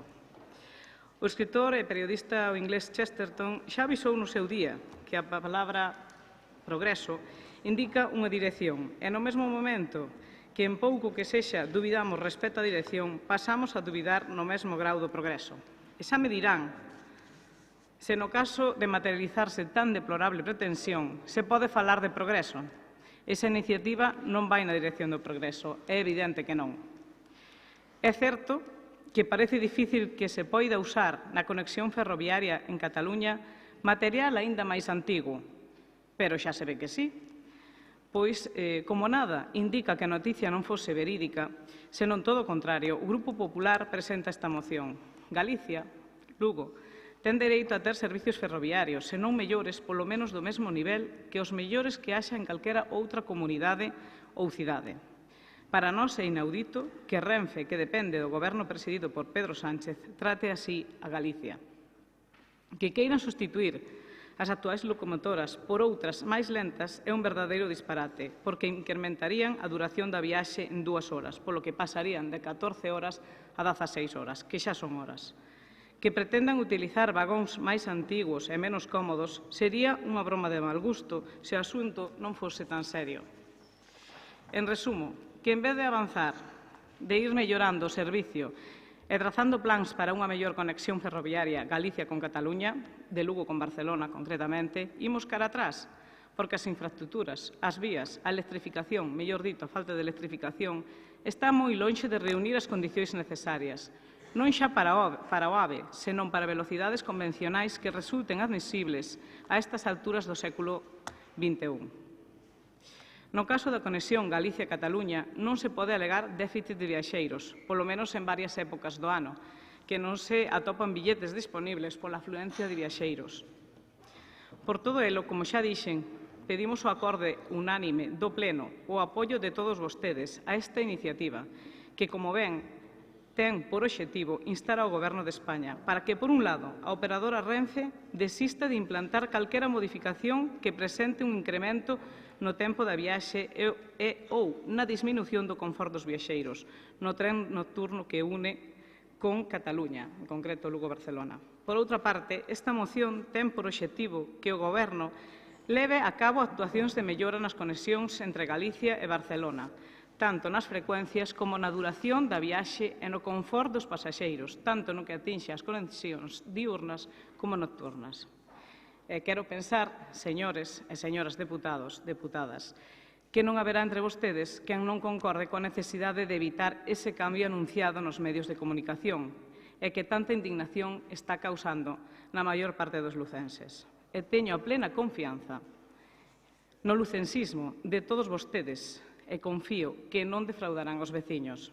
Se así fose, que cada un asuma a súa responsabilidade diante dos cidadáns da provincia de Lugo. Pero entón, espero que recorden que vostedes, os socialistas, participaron en movilizacións para reclamar mellores servicios ferroviarios para Lugo. Confío en que non cambiarán agora esa liña, que collerían a dirección contraria ao progreso, como xa definiu no seu día Chesterton. Moitas gracias, señora Castro. Ten a palabra don Efrén. Ben, nos, dende o BNG, sempre defendimos un ferrocarril para Galiza de forma global e con servizos centrados tamén no cercanías, que moitas veces se olvidan nas propostas de outras forzas. Preocúpanos a conexión con Cataluña e con Madrid, pero preocúpanos moito o ferrocarril interior e algunhas obras se está avanzando, pero no que traen aquí, nos, evidentemente, se iso se produce, vamos a estar en contra, pero non temos datos para saber se iso aínda non se produciu. Saiu algo na prensa, eu por o que podemos saber e falando, eso non é unha realidade. Entón, a nosa postura vai ser absternos nesta moción, non porque non estemos en contra de se iso se produce, sino porque non temos datos suficientes para saber se iso é unha realidade ou non hubo un anuncio oficial. As consultas que podemos facer van na outra contra. Si é certo que si hai calquera outro xiro e informacións oficiais, evidentemente nos estaríamos en contra de que eso se produzca, pero o debate do ferrocarril en Galiza debería ir un pouco máis aló e tomalo en conxunto e mellorar as infraestructuras interiores, e ese debate moitas veces o Partido Popular olvídase. Moitas gracias, don Efrén. Por o Grupo Socialista ten a palabra dona Pilar García Porto. Efrén, é normal que non teñas os datos, porque o que fixo o Partido Popular foi recopilar e facer unha especie de labor de investigación sobre as noticias publicadas en determinados medios, obviar os datos que saían nelas e compaxinar unha moción. Iso é algo evidente. O Partido Popular fálanos a través da súa voceira nesa moción de que tivemos coñecemento, como se estuvesen falando dunha exclusiva ou se Renfe estivera actuando as ogochadas, mentras o único que fixeron é o que comentei fai un intre, que ler esas informacións recollidas en diferentes medios nacionais e galegos, como O País, O Progreso ou A Voz, sobre unhas probas de material que está facendo Renfe. E como recurso facilón, os que xa nos ten acostumados o Partido Popular en determinadas ocasións, despois de ler, agochan eses datos porque non lles conveñen e dende esa lectura parcial fan unha atribución de intencións que non se corresponden coa realidade, senón que só responde aos desexos do Partido Popular. As probas das que Renfe informou realízanse tendo en conta a necesidade de que se chegan a producir cambios, estes deberán respectar sempre os actuais tempos do percorrido. Ninguén falou, ou eu alo menos, que fixen bastante seguimento destas provincias, non fun quen de atopar ningún artigo, nin ninguna frase donde se falara de incrementar os tempos, pero isto a vostedes, dende logo, non lles impediu dicir nunha nota de prensa o pasado día 16 de outubro que os supostos cambios ían a incrementar a duración do traxecto en 2 horas, tal e como acaban de reproducir aquí. Supoño que ese será o desexo do seu grupo, porque como non son quen de aportar iniciativas propias, pois a verse inventando se presupoñen erros alleos. Directamente parece que vostedes falan dunha denuncia, como a suposta falta de prazas nese tren da que acaban de falar os medios e o fixeron aquel mesmo día. Non falan das cifras reais. Saben vostedes cal é a cifra de ocupación media do tren Hotel Galicia-Barcelona? Pois é un 66%. Eses son os datos oficiais do Ministerio de Fomento, do Observatorio do Ferrocarril en España. Farían ben vostedes en observar un pouquiño máis os datos antes de falar. E en canto ao confort, do que tamén falan vostedes na súa moción, eu creo que isto, como sempre, é un concepto relativo sobre o que é complicado, probablemente, poñerse de acordo, porque vostedes síntense confortables, por exemplo, neste pleno, presentando unha ameaza inventada, e eu prefiero dicirles as cousas tal e como son e cos datos obxectivos que aporta Renfe neste caso. A perda de confort do que vostedes falan refírese ao ángulo de inclinación dos asentos, pero evidentemente o confort non é o mesmo para quen se reclina que quen recibe as costas sobor das súas rodillas. Por iso lle digo que é algo absolutamente relativo. Miren, o que non cambia en absoluto é a frivolidade e a falta de corresponsabilidade, ou máis ben de responsabilidade do seu partido, do Partido Popular, con respecto ás infraestructuras, porque cando o señor Rajoy chegou a Moncloa, meteu nun caixón os plans do AVE, xerouse un retraso que agora lles gusta airear e do que culpabilizan os gobernos socialistas, como se vostedes non tivesen ningún tipo de responsabilidade neles. Veñen aquí a distraer a atención cunha moción que se basa en especulacións e nós, aínda que compartimos dende logo a importancia do servicio de ferrocarril para a nosa provincia, para toda a comunidade autónoma de Galicia, non podemos compartir o modo que escolleron para presentar esta moción. Moitas gracias. Muchas gracias, señora Porto. Señora Castro, segundo turno.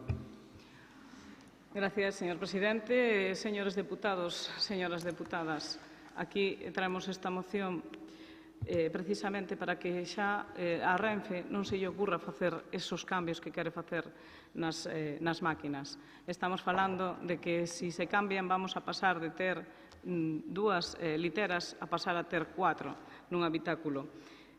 Asegúrolle que non hai tantos anos que se cambiou o tren, aquela Estrella Galicia, eu utilicei-no bastantes veces, e a verdade, volver a estar falando aquí de que se pode volver hacia atrás, eu creo que o que debe de facerse é poñer remedio para que iso xa non pase, non? Entón, eu creo que todos os que estamos aquí somos alcaldes ou concelleiros e todos sabemos que como representantes institucionais temos a obriga moral e incluso legal de estar por riba dos intereses partidistas e o noso cometido de defender os intereses da provincia, dos lucenses. Para iso nos votan, son os nosos veciños. E non sería defender os intereses dos lucenses tolerar que as liñas ferroviarias que pasan pola nosa provincia se nutran de material rodante dos desguaces de Renfe. Non podemos permitir que se usen máquinas e vagóns que non queren noutras partes de España para unha liña de longo percorrido como é a que une Galicia e Cataluña. Quen usa ese servicio sabe ben que pesada pode chegar a ser a viaxe co material actual. Será moito máis incómoda no caso de que se materialice a pretensión de usar material rodante aínda máis antigo, xa que pasaríamos de máquinas de 200 km/h a 140 km/h. Por que vamos a votar en contra desta moción? Vamos a poñer, por que queren votar en contra? Vamos a poñer remedio xa antes de que isto se lles ocurra a Renfe, permitido por o señor, por o PSOE, cambiar a estas máquinas e poñelas moito peor.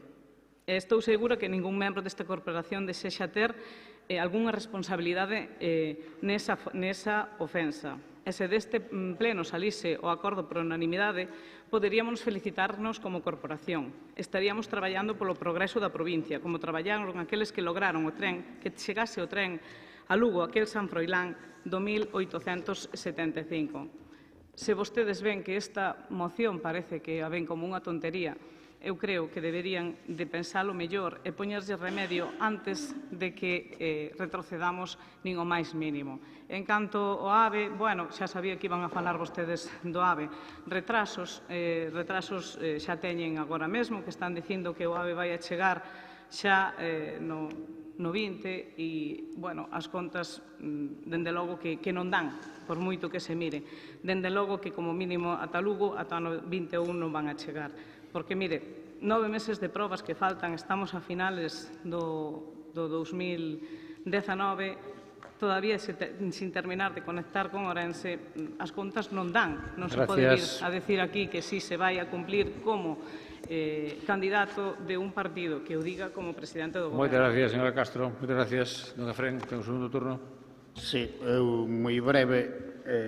Señora Castro, non é que a vexamos con a tontería, senón nos o que lle decía antes, que non temos datos obxectivos para ter claro que iso vaya a pasar, pero, como ben lle decía antes, a nosa postura vai ser a abstención, polo tanto, a moción vais a aprobar, porque compartimos en que, se eso se dera, sería moi grave.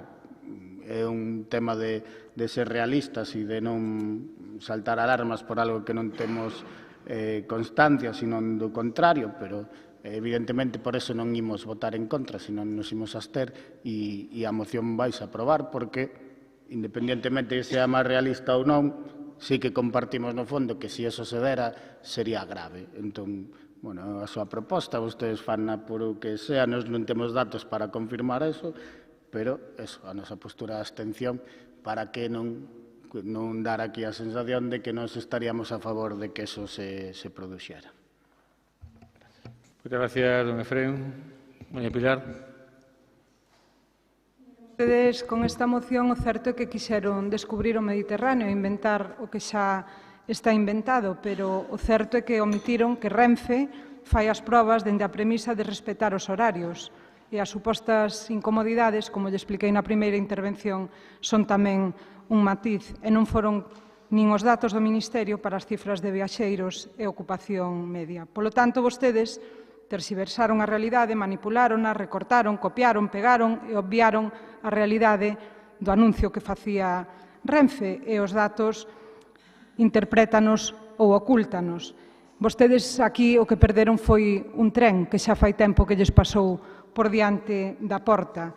E mire, ninguén falou de que íbamos a votar en contra, esa é unha suposición que vostede fai. E, aparte deso, eu non sei cal é a parte que non entenderon do anuncio que fixo Renfe, máis alá de un interés para sesgar a información e ocultar os datos, como xa lle dixen. As probas son para mellorar a fiabilidade dos trenes. Iso é o que indica Renfe. Trabállase nos tempos dos viaxes para que non se incrementen. Nos vagóns non hai previsión de sustituir os materiais. Os viaxeiros van a viaxar nas mesmas condicións. Só lles faltaba dicir que lles íbamos a apagar a luz, ou máis ben que o iba a facer Pedro Sánchez. Mesmo material que no tren hotel que hai que vai de Endalla a Lisboa, e mesmo tamén material que hai no tren que vai de Lisboa a Madrid. Por certo, se vostedes están tan preocupados porque nos 7 anos de goberno non licitaron nin a compra de un só tren novo. Eu voulle poñer un exemplo, xa que vostede sacou a Pedro Sánchez e o goberno en funcións a colación. En pouco máis de un ano e medio, con novo goberno, xa se licitaron contratos por 3.000 millóns de euros para a compra de trens novos que renoven a flota actual. E remato dicíndolle que o noso voto vai a ser unha abstención, compartindo plenamente a necesidade de implementar ou manter, cando menos, os servicios ferroviarios que hai na nosa comunidade autónoma e na nosa provincia, pero, dende logo, non compartindo en absoluto ese uso manipulador que fan dunha serie de noticias que salen publicadas e vostedes converten nunha moción puramente fantasía. Gracias. Moitas gracias, doña Pilar. Doña Castro, ten un turno de peche dun minuto. Ben, pois agradecer, dende logo, a súa abstención, porque volvo a decir que a obriga moral e incluso legal nosa pois é de defender os intereses dos veciños da provincia. Igual que o levamos facendo nós hoxe toda a mañá, que levamos aprobado mocións que trouxeron vostedes, pero que entendemos que son boas para a nosa provincia, e deixamos de lado, como non, os intereses do partido para apoiar os veciños, que son, en definitiva, polo que temos que estar aquí. Dende logo que non é a primeira vez que din que vimos aquí facendo un circo con algunha proposta ou moción da que traemos, pero que logo sempre se materializan, non? Dende logo que non se está a falar por inventarnos de que van a poñer máquinas máis antigas. Contrastamos a información e as máquinas son máquinas que non van a producir electricidade por sí mesmas e que se volverá a varios anos atrás se isto se leva a cabo. E terán que levar generador de gasoil para que podan producir luz nos vagós. Con lo cual, se isto chega a materializarse, será moi malo para a nosa provincia. Moitas gracias, señora Castro. Moi ben, rematado o debate, sometemos a votación a iniciativa do Partido Popular. Votos a favor?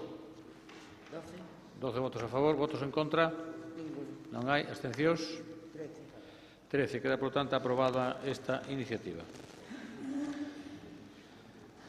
Pasamos ao punto número 10, que é unha moción do Grupo Provincial do Partido Popular relativa ao uso das instalacións deportivas da Excelentísima Diputación Provincial de Lugo e á execución do acordo plenario de construción dunha infraestructura polideportiva no Concello de Lugo. Para expoñer esta iniciativa polo Grupo Popular, quen quere? Señor Poi, ten a palabra. Gracias, señor presidente. Buenos días a todos. Igual es un poco tarde ya para decirlo. Me toca defender la última moción del Pleno de hoy. Desde mi inocencia como diputado novato espero conseguir recuperar el apoyo unánime a esta moción, igual que en todas las anteriores, salvo en la que ha presentado mi compañera. Espero conseguir el apoyo unánime, entre otras cosas, porque, al menos en parte, esta moción es repetir algo que ya se solicitó y que consiguió un apoyo unánime el año pasado, en junio del 2018. La necesidad de instalaciones deportivas en Lugo es muy evidente, es una parte habitual de las conversaciones con cualquier asociación que se dedique a la promoción del deporte de base. En esta moción, además, presentamos la defensa de la necesidad de un reglamento de uso de las instalaciones deportivas, que nos parece lo más lógico y lo más coherente. En su momento no se avanzó en la ejecución de este acuerdo, pero bueno, ahora que estamos siempre escuchando que hay nuevos tiempos en la institución y que se pretende dar un giro a lo que había hasta ahora y más dignidad a lo que ocurre en este pleno de lo que había, pues entiendo que podemos conseguir sacar adelante este tema y contar con el respaldo unánime de toda la corporación, y que, además, el Gobierno esta vez ejecute los acuerdos, no se me quede en una mera declaración de intenciones. La ausencia de un baremo fijo y objetivo, conocido por todos de antemano y basado en criterios racionales y lógicos, que atienda al interés general, crea problemas y genera malestar entre los usuarios de las instalaciones deportivas. No estoy costando nada nuevo. Un reglamento de uso de estas instalaciones con un contenido claro que permita evitar malestar entre los usuarios ahorraría problemas a la institución y dejaría de producir titulares en los medios de comunicación que parecen no ir acordes con los nuevos tiempos de los que tanto oímos hablar. El número de licencias, la edad de los jugadores, la categoría deportiva de los distintos equipos son parámetros perfectamente entendibles y perfectamente asumibles. Tener aprobado este reglamento de uso para junio de 2020, como muy tarde, permitiría a los distintos clubes planificar sus próximas temporadas y ahorrarnos bochornosos titulares. Espero que en esta ocasión la moción del Grupo Popular tenga el mismo apoyo unánime que recibió la iniciativa que en similar sentido defendimos en junio de 2018. Si es así, Lugo saldrá ganando y nosotros habemos cumplido la misión por la que nos encomendaron los ciudadanos que votaron en las últimas elecciones hace apenas unos meses. El barón de Coubertin, que es muy famoso por su relación con el deporte, dijo en su día que lo bueno de los sueños es que se pueden hacer realidad. Espero conseguir el apoyo unánime de todos ustedes para así poder hacer realidad el sueño de quien ahora mismo tiene difícil practicar el deporte en Lugo. Gracias. Muchas gracias, señor Poi. Se me olvidou decir que a ese soño que vostede acaba de aludir hai unha emenda presentada polo BNG e outra polo Partido Socialista. Creo que ten usted coñecemento delas. Moi ben. Señor Efrén, ten usted a palabra. Don Efrén. Gracias, señor presidente. Bueno, primeiro quero agradecerlle o tono ao voceiro do PP, porque creo que é un tema serio e non fixo demagogia con isto e pareceme unha boa actitude para isto. É innegable a falta de instalacións deportivas na cidade de Lugo. Calquera que coñeza o entramado sabe que é un problema que o mellor bendito problema, non? Porque que a práctica do deporte disparouse nos últimos anos e iso creo que é bon e que as administracións tuveron a súa responsabilidade neso. E no fondo da moción nos estamos a favor de facer un regulamento, entendendo que o regulamento non se vai facer para nadie, un regulamento será con criterios obxectivos e ao mellor con eso tampouco está todo o mundo contento, porque evidentemente, se son criterios obxectivos, é como con os criterios das subvencións obxectivas, entendendo eso, e creo que nesa proposta vostedes o entenden, e que non só o problema se pode circunscribir ao baloncesto, que hai outras actividades e disciplinas deportivas que tamén teñen falta de horario. Nos por aí comprometémonos a traballar deso, incluso eu como responsable da área de deportes comprométome a que o proxecto o debatamos na xunta de voceiros ou como vostedes queiran, eu eso non teño problema ningún, porque se van ser criterios obxectivos, calquera aportación eu creo que vai ser boa, e incluso darlle estabilidade a futuros gobernos, porque se chegan a un acordo unánime, pois despois non habrá variacións nese máis cas que sean necesarias E despois, na parte que piden a instalación deportiva para Lugo, tamén coincido en que é necesaria, pero aí no que temos matices e dai a emenda que presentamos, é que non cargarlle só a responsabilidade a Diputación de Lugo, porque evidentemente non somos os únicos que temos competencias nesos, as nosas competencias son as de colaborar cos concellos nesos e comprometémonos a participar neso, pero non queremos deixar de lado a Xunta, que tamén ten as competencias sobre o deporte e que faga un esforzo tamén creo que neso tamén nos podemos chegar a ese consenso que decía o señor Poi, e a nosa emenda, se a leron, eu creo que é tamén asumible por todos, e pouco máis que decir. Estou completamente de acordo que hai que avanzar neso, darlle unha estabilidade, que as horas que fai a Diputación, que, por certo, olvidouseme na primeira parte, creo que a única Diputación que ten espazos deportivos cedidos aos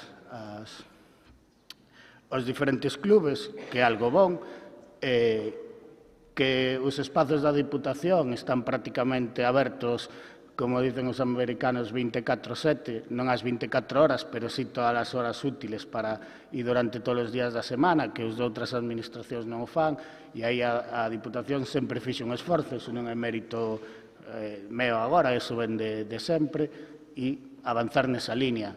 É bon que haxa demanda de horas, porque a práctica do deporte é maioritaria, e iso é bon, e tamén estou de acordo en que debemos avanzar en como se reparten esas horas, e no da nova instalación espero que non sea un problema para vos que a Xunta tamén tenga que poñer o seu granito de arena. Non se trata de botar balóns fora, senón de sumar sinerxias, e pouco máis, porque, como ben lles decía, no fondo estamos completamente de acordo na moción, e volver a decir que agradezco o tono porque é un debate interesante, pero creo que incluso nesto podemos estar todos de acordo con pequenos matices. Moitas gracias, don Efrén. O Grupo Socialista ten a palabra don Pablo Rivera. Bueno, moi ben, moitas gracias, señor Poi. Tamén agradezco o tono de concordia no que plantexa esta moción. Pareceme ben que os soños se fagan realidade, pero vaquiña por o que vale, porque para facer os soños realidade non sei noutras provincias, pero nesta fan falta cartos. Hai unha certa amnesia selectiva, como Doris, na maravillosa película de Nemo, que non se acordaba por onde podía que volver a casa. Nesta moción por unha cuestión, porque é certo que apoiamos a construción dunha infraestructura polideportiva no Concello. Me alegro que a defenda vostede, que además é bo coñecedor do deporte, Pero tamén non hai casualidades, Entonces, eu o que pediría é, se ata daqui se chegou cun certo criterio, cunha certa, aínda que non existe un regulamento, non vayamos a incorporar cousas novas ás mocións que xa están, porque ao final aproveitamos isto para meter o outro. Nos apoiamos claramente a elaboración de unha moción para a construción dun pabellón polideportivo, pero xa daquelas facíamos mención a unha solución inmediata que se lle pode dar. Sabrá vostede que a Consellería de Educación ten moitísimos pabellóns polideportivos de instalacións educativas que por as tardes non teñen actividade. Dinlles a solución rápida, firmen convenios cas entidades deportivas e a medio plazo temos máis instalacións deportivas, porque o pabellón vai levar tempo. E non quere decir que non se teña feito nada, desde logo se leva facendo moito. Eu dixen a Mari Teijeiro no seu día, eu comentei que se había pedido unha certificación urbanística para poder elaborar un concurso de ideas. Algúna da xente que está aquí o puido vir. Había un borrador de concurso de ideas para levar a cabo un pabellón polideportivo.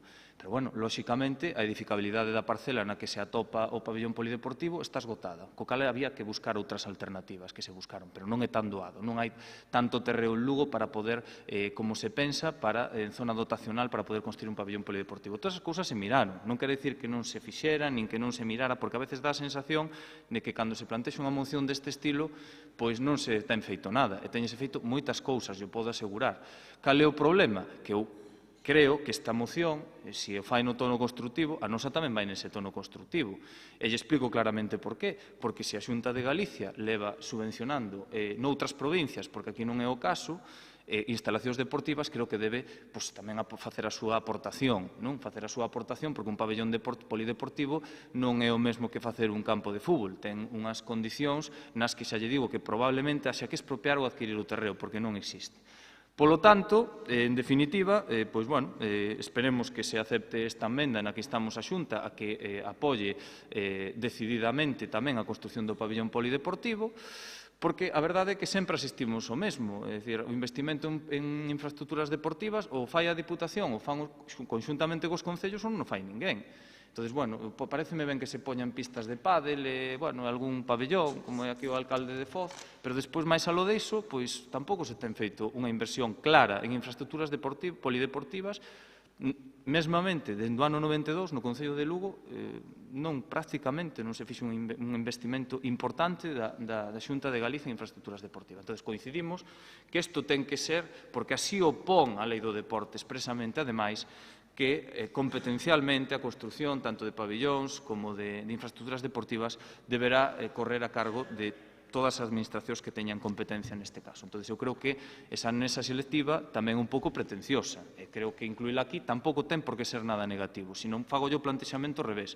Intentei no de outra vez, se me puxeron excusas que non sei que a Xunta aquí non pintaba nada, non, pois seguro que sí que pinta. Igual que pinta na sostenibilidade do Anxo Carro, que é a única instalación autonómica que ten a provincia de Lugo. Entón, pois esa é a nosa postura, decirlle que oxalá teñan a ben admitir esta moción, porque xa lle digo, se a Xunta de Galicia, a través da Consellería de Educación, puxera a disposición os pabellóns polideportivos que ten, non só o que ten aquí do masculino, que utiliza o Club Voleibol MB, o mellor tiñamos unha solución no Concello de Lugo a corto prazo. Non quere decir isto que non se teña que facer o pabellón, porque todos coincidimos nesa situación. Pero se puxeran a disposición os pabellóns, o mellor, a curto prazo, teríamos unha solución con carácter inmediato para moitos dos clubes que practican non só o baloncesto, sino outros deportes no Concello de Lugo. Moitas gracias, don Óscar. Segundo turno. Gracias, señor presidente. Yo la verdad es que estuve dudando si incorporar a la Xunta directamente en esta moción, pero después pensé que, claro, no tendrían nada que decirnos. Si no pueden decir Xunta, no pueden decir nada. Yo entiendo y comparto la idea de que se han hecho cosas. Lo que ocurre es que, como soy nuevo en esto de la política, también pienso que hay que poner algo más de voluntad en algunas cosas que se hacen. Ya sabía que usted en su momento había hablado de una certificación urbanística y demás. No soy experto en urbanismo precisamente, pero estos días en el Ayuntamiento de Lugo sí estamos hablando mucho de bolsas de suelo y de posibles cambios del Pexón. Nos encontramos ahí con un bloqueo que, desde luego, ese sí que no es culpa de la Xunta. Pero si hay voluntad, se pueden derribar los muros. Yo, como soy jugador de rugby, creo que si empujamos todos juntos vamos a avanzar más. Entiendo que no tenemos ningún inconveniente en incorporar la moción sobre la Xunta, la enmienda sobre la Xunta, porque ya en su momento, además, se incluyó y se aprobó unánimemente en el Pleno del año pasado. Yo quisiera insistir, eso sí, en la necesidad de que los acuerdos se ejecuten, no queden solo en una mera declaración de intenciones. En este aspecto, también decirles que este jueves, en el Pleno del Ayuntamiento de Lugo, defenderé también la idea de construir un nuevo pabellón. Ya incluí ahí la Xunta directamente, ¿vale? Pues eso, con ánimo constructivo y con ánimo de conseguir las cosas. No acabo de entender, eso sí, la negativa que tienen ustedes a hacer un reglamento de las instalaciones deportivas provinciales. Eso es que ahora se ven haciendo así, es que no sé qué, es que, bueno, puede ser, sí es verdad que habrá alguna persona, siempre hay alguien que se queja, eso es cierto. Hagas lo que hagas y propongas lo que propongas, en un sentido o en otro, siempre hay alguien que se queja. Pero bueno, si los criterios son los mismos siempre, son objetivos, no van variando de una semana a la siguiente, pues puede quejarse alguien, pero todo el mundo sabe a lo que atenerse. No les llega un correo electrónico el día 1 de octubre y otro correo electrónico el día 8 y cada cosa se dice una cosa distinta en función de no se sabe muy bien qué. Vale. Por eso yo creo que, bueno, espero que sí consigamos ese apoyo unánime. No tengo ningún inconveniente en aceptar esta enmienda que se refiere a la Xunta. Ustedes cumplen su parte de decir Xunta y yo consigo el apoyo de ustedes para una instalación deportiva en Lugo y para un reglamento de uso de esas instalaciones deportivas que me parece lo más razonable del mundo. Tener unas instalaciones y tener un reglamento en el que se utilicen. Gracias. Muchas gracias, Óscar. Don Efrén. Gracias, señor presidente. Agradecía ya antes o tono, agora meteu a cuña, se me extrañaba que non a quixera meter. Ben, hai que ter cuidado cando se dice, porque vostedes tamén teñen un pasado e vostede ao mellor non era diputado, pero sí que estuveron no goberno brevemente, pero estiveron, e aos seus compañeros, se falara con eles, sabe que tamén non estuvo exento de polémica, intentaron levar adiante un regulamento e despois volveronse atrás. E foi así, por non entrar noutros detalles máis tal. Que quero dicir con isto? Que é un tema delicado e complicado para todos. E digo yo, e sabía, e non o saquei na primeira parte, porque estábamos nun debate máis amable, pero evidentemente, se vostede mete a cuña, eu tamén digo que sei yo que pasou e aquí calquera non me pode negar que eso foi unha realidade, porque o sabemos moitos dos que estamos aquí presentes. Claro, señora Candia, se atender a intervención non tiña que preguntar de que falo, pero non lle interesan nin a debate das súas mocións. Non lle interesan nin o debate das súas mocións. Señora Candia, tuvo que salir vostede dunha reunión con o lío que había montado nesta Diputación por o reparto das horas. O sea, que non me diga que non sei do que fala. Non estou... Por favor. Pidan turno.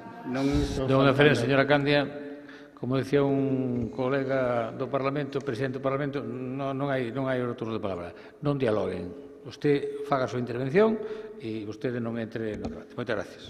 Non estou faltando a verdade e non o iba a sacar porque, como ben lles decía, o que é un tema complexo que o único que fai é por de manifesto que hai unha deficiencia de horas e ese é o problema. Vostede dice que hai obsesión con meter a Xunta, non é obsesión, non é que nos queiramos algo, é que queremos defender a provincia e que a Xunta poña algo de pulo polo deporte aquí. Pero, se aceptan a moción, e despois dixo que non estábamos de acordo en regular, acabo de decir que facemos unha proposta de regulamento dentro do servicio e debatémola entre todos, non teño ningún problema. E ademais é bom, porque se estamos todos de acordo despois, decidiuse, son criterios objetivos e todos felices. Para min, como responsable da área de deportes, e creo que os anteriores, se hubieran tido, hubiera sido unha situación máis cómoda, porque créame que pode decir Pablo, pode decir Veiga e poden decir todos, non é agradable ter que repartir eso, e se hai uns criterios objetivos moito máis cómodo para todos, e aí vámonos encontrar. E tamén nos encontramos en que metan a Xunta, pero non diga, parece que é unha ocurrencia, home, non é unha ocurrencia, imos sumar todos, teñen as competencias sobre o deporte, invirtan na provincia, non o diga como, bueno, xa están estes con a Xunta. Home, estamos ca Xunta porque creemos que deberemos defender inversións para esta provincia da Xunta de Galicia. Moitas gracias, don Efrén. Señor Rivera, ten a palabra. Bueno, tamén moi brevemente, eu creo que o señor Polle pode preguntar ao señor Quique Rozas, non sei que fixeron con el, pero teño dialogado moitísimo sobre esta cuestión vinculado ao tema deportes, porque el mamaba deporte, e sabía o que, non digo que vostede non o faga, digo que el foi unha persona que mamou deporte durante moitos anos, mamou pabillóns e sabe o que ali pasaba, e sabe que non é fácil.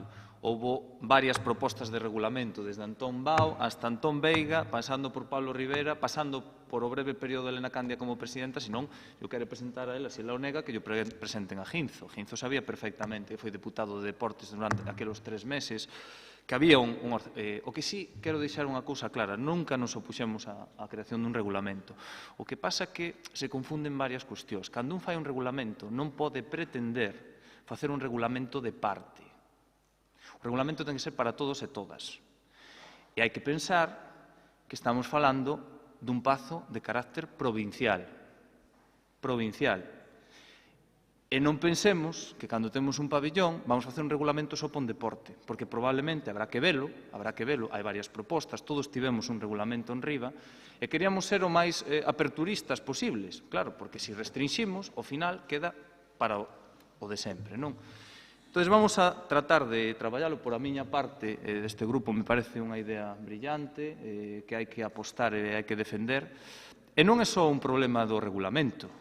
Vamos a ter un pabellón, vamos a ter 2, vai haber un problema realmente exactamente o mesmo haxa un pabillón ou haxa 2. Nós apoiamos unanimemente a proposta do pabillón, non quere dicir que non a apoyemos agora, xa apoiamos hai un ano e volvese traer aquí.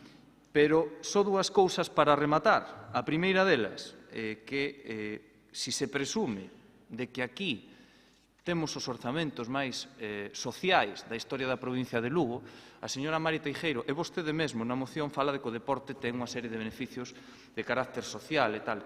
E se os soños se teñen que facer realidade, non hai mellor maneira de facer os soños. Unha pena que no capítulo 6 de investimentos para o Concello de Lugo non se reservara unha pequena partida, ao mellor para facer un pabillón.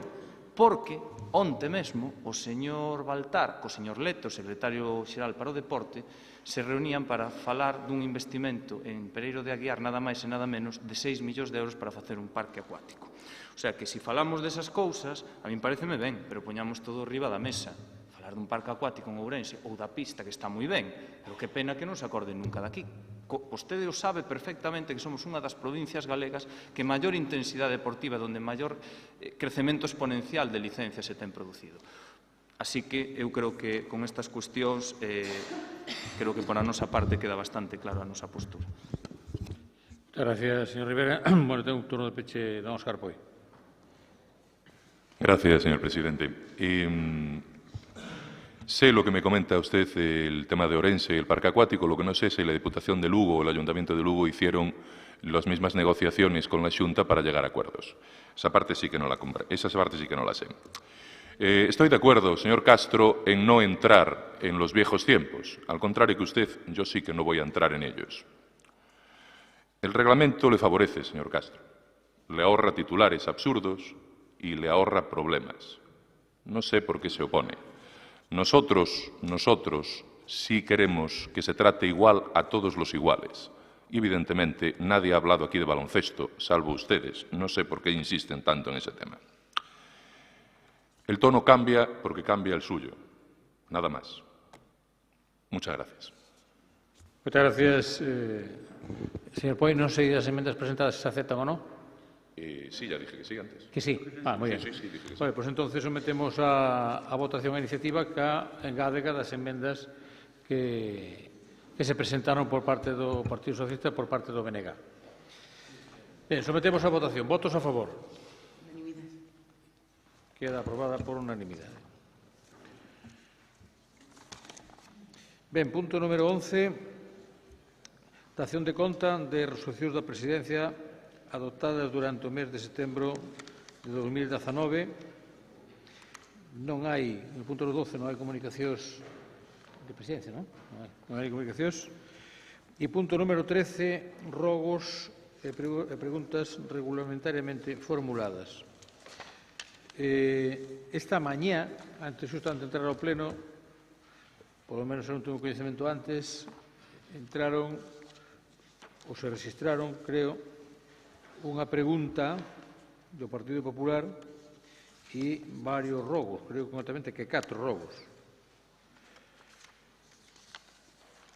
Ben é certo que as preguntas e os rogos se poden formular incluso en voce, non?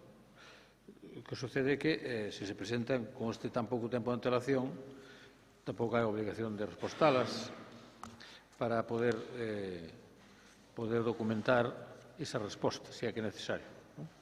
Pero, en todo caso,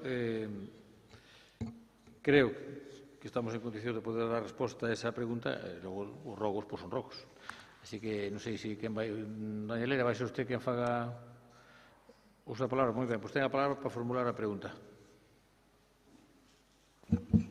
Moi brevemente, creo que ademais nunha comarca na que vostede coñece ben, en un proxecto que ten pois un pasado, pero que nós queremos que teña un futuro, non? Que é un investimento na área de augas mestas, e simplemente a pregunta é se ten dado algún paso o actual goberno e cal vai ser o futuro dese proxecto. Moitas gracias, doña Elena.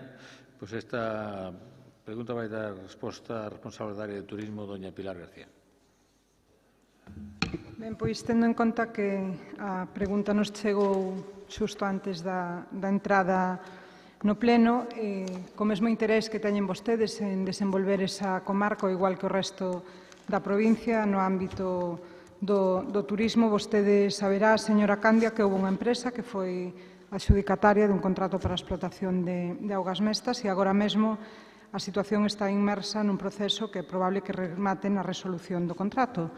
Pero este proceso non está completo, os técnicos están traballando, están elaborando os informes necesarios e eu non terei inconvinte en aclararlo cando todo isto remate, pero polo momento é todo canto lle poido dicir coa mesma preocupación que vostede manifesta no pleno, por suposto. Moitas gracias, doña Pilar. E, por tanto, doña Elena, se quere formular isto dos rogos. Paso entón a dar lectura en donde lle trasladamos primeiro dende a preocupación que nos traslada o compañeiro e alcalde das Nogais que se acometan obras de mellora e acondicionamento na estrada provincial ao seu paso por ese concello, concretamente a Lugo P0707, Armesto Torres Nogais, en concreto están en peor estado o punto kilométrico 7, o punto kilométrico 16, insiste ademais que está en moi mal estado. Tamén lle traslado a petición de que se interveña dende o Concello de Río Torto na estrada provincial, un pleno que foi marcado polo interés en infraestructuras, pois na Lugo P4404, e que se realicen as obras de mellora e acondicionamento nesa estrada, concretamente dende o punto kilométrico 11,5 18 de Río Cabo a Aldurfe. Traslado tamén a preocupación dende o Concello do Caurel, neste caso, para que se realicen as obras de mellora e acondicionamento noutra estrada provincial, na Lugo P1301, Seoane do Caurel, Hospital e Ramais a Piñeira e a Lousada, en concreto desde os puntos kilométricos 14 ou 20, que están en moi mal estado. Isto creo que afecta tamén ao Concello de Pedrafita. Por último, na actualidade, outra das estradas que require unha intervención máis ou menos inmediata, aquí trasladamos dende o Concello do Vicedo, que é a Lugo P6406, concretamente dende o Cristo da Porta Pena a Montesegade, sobre todo que se inicie dándolle prioridade o tramo que está máis próximo a Pontesegade. Moitas gracias, doña Elena. Acusamos recibo dos seus rogos. E non habendo máis asuntos que tratar, levantamos a sesión. Moitas gracias a todos.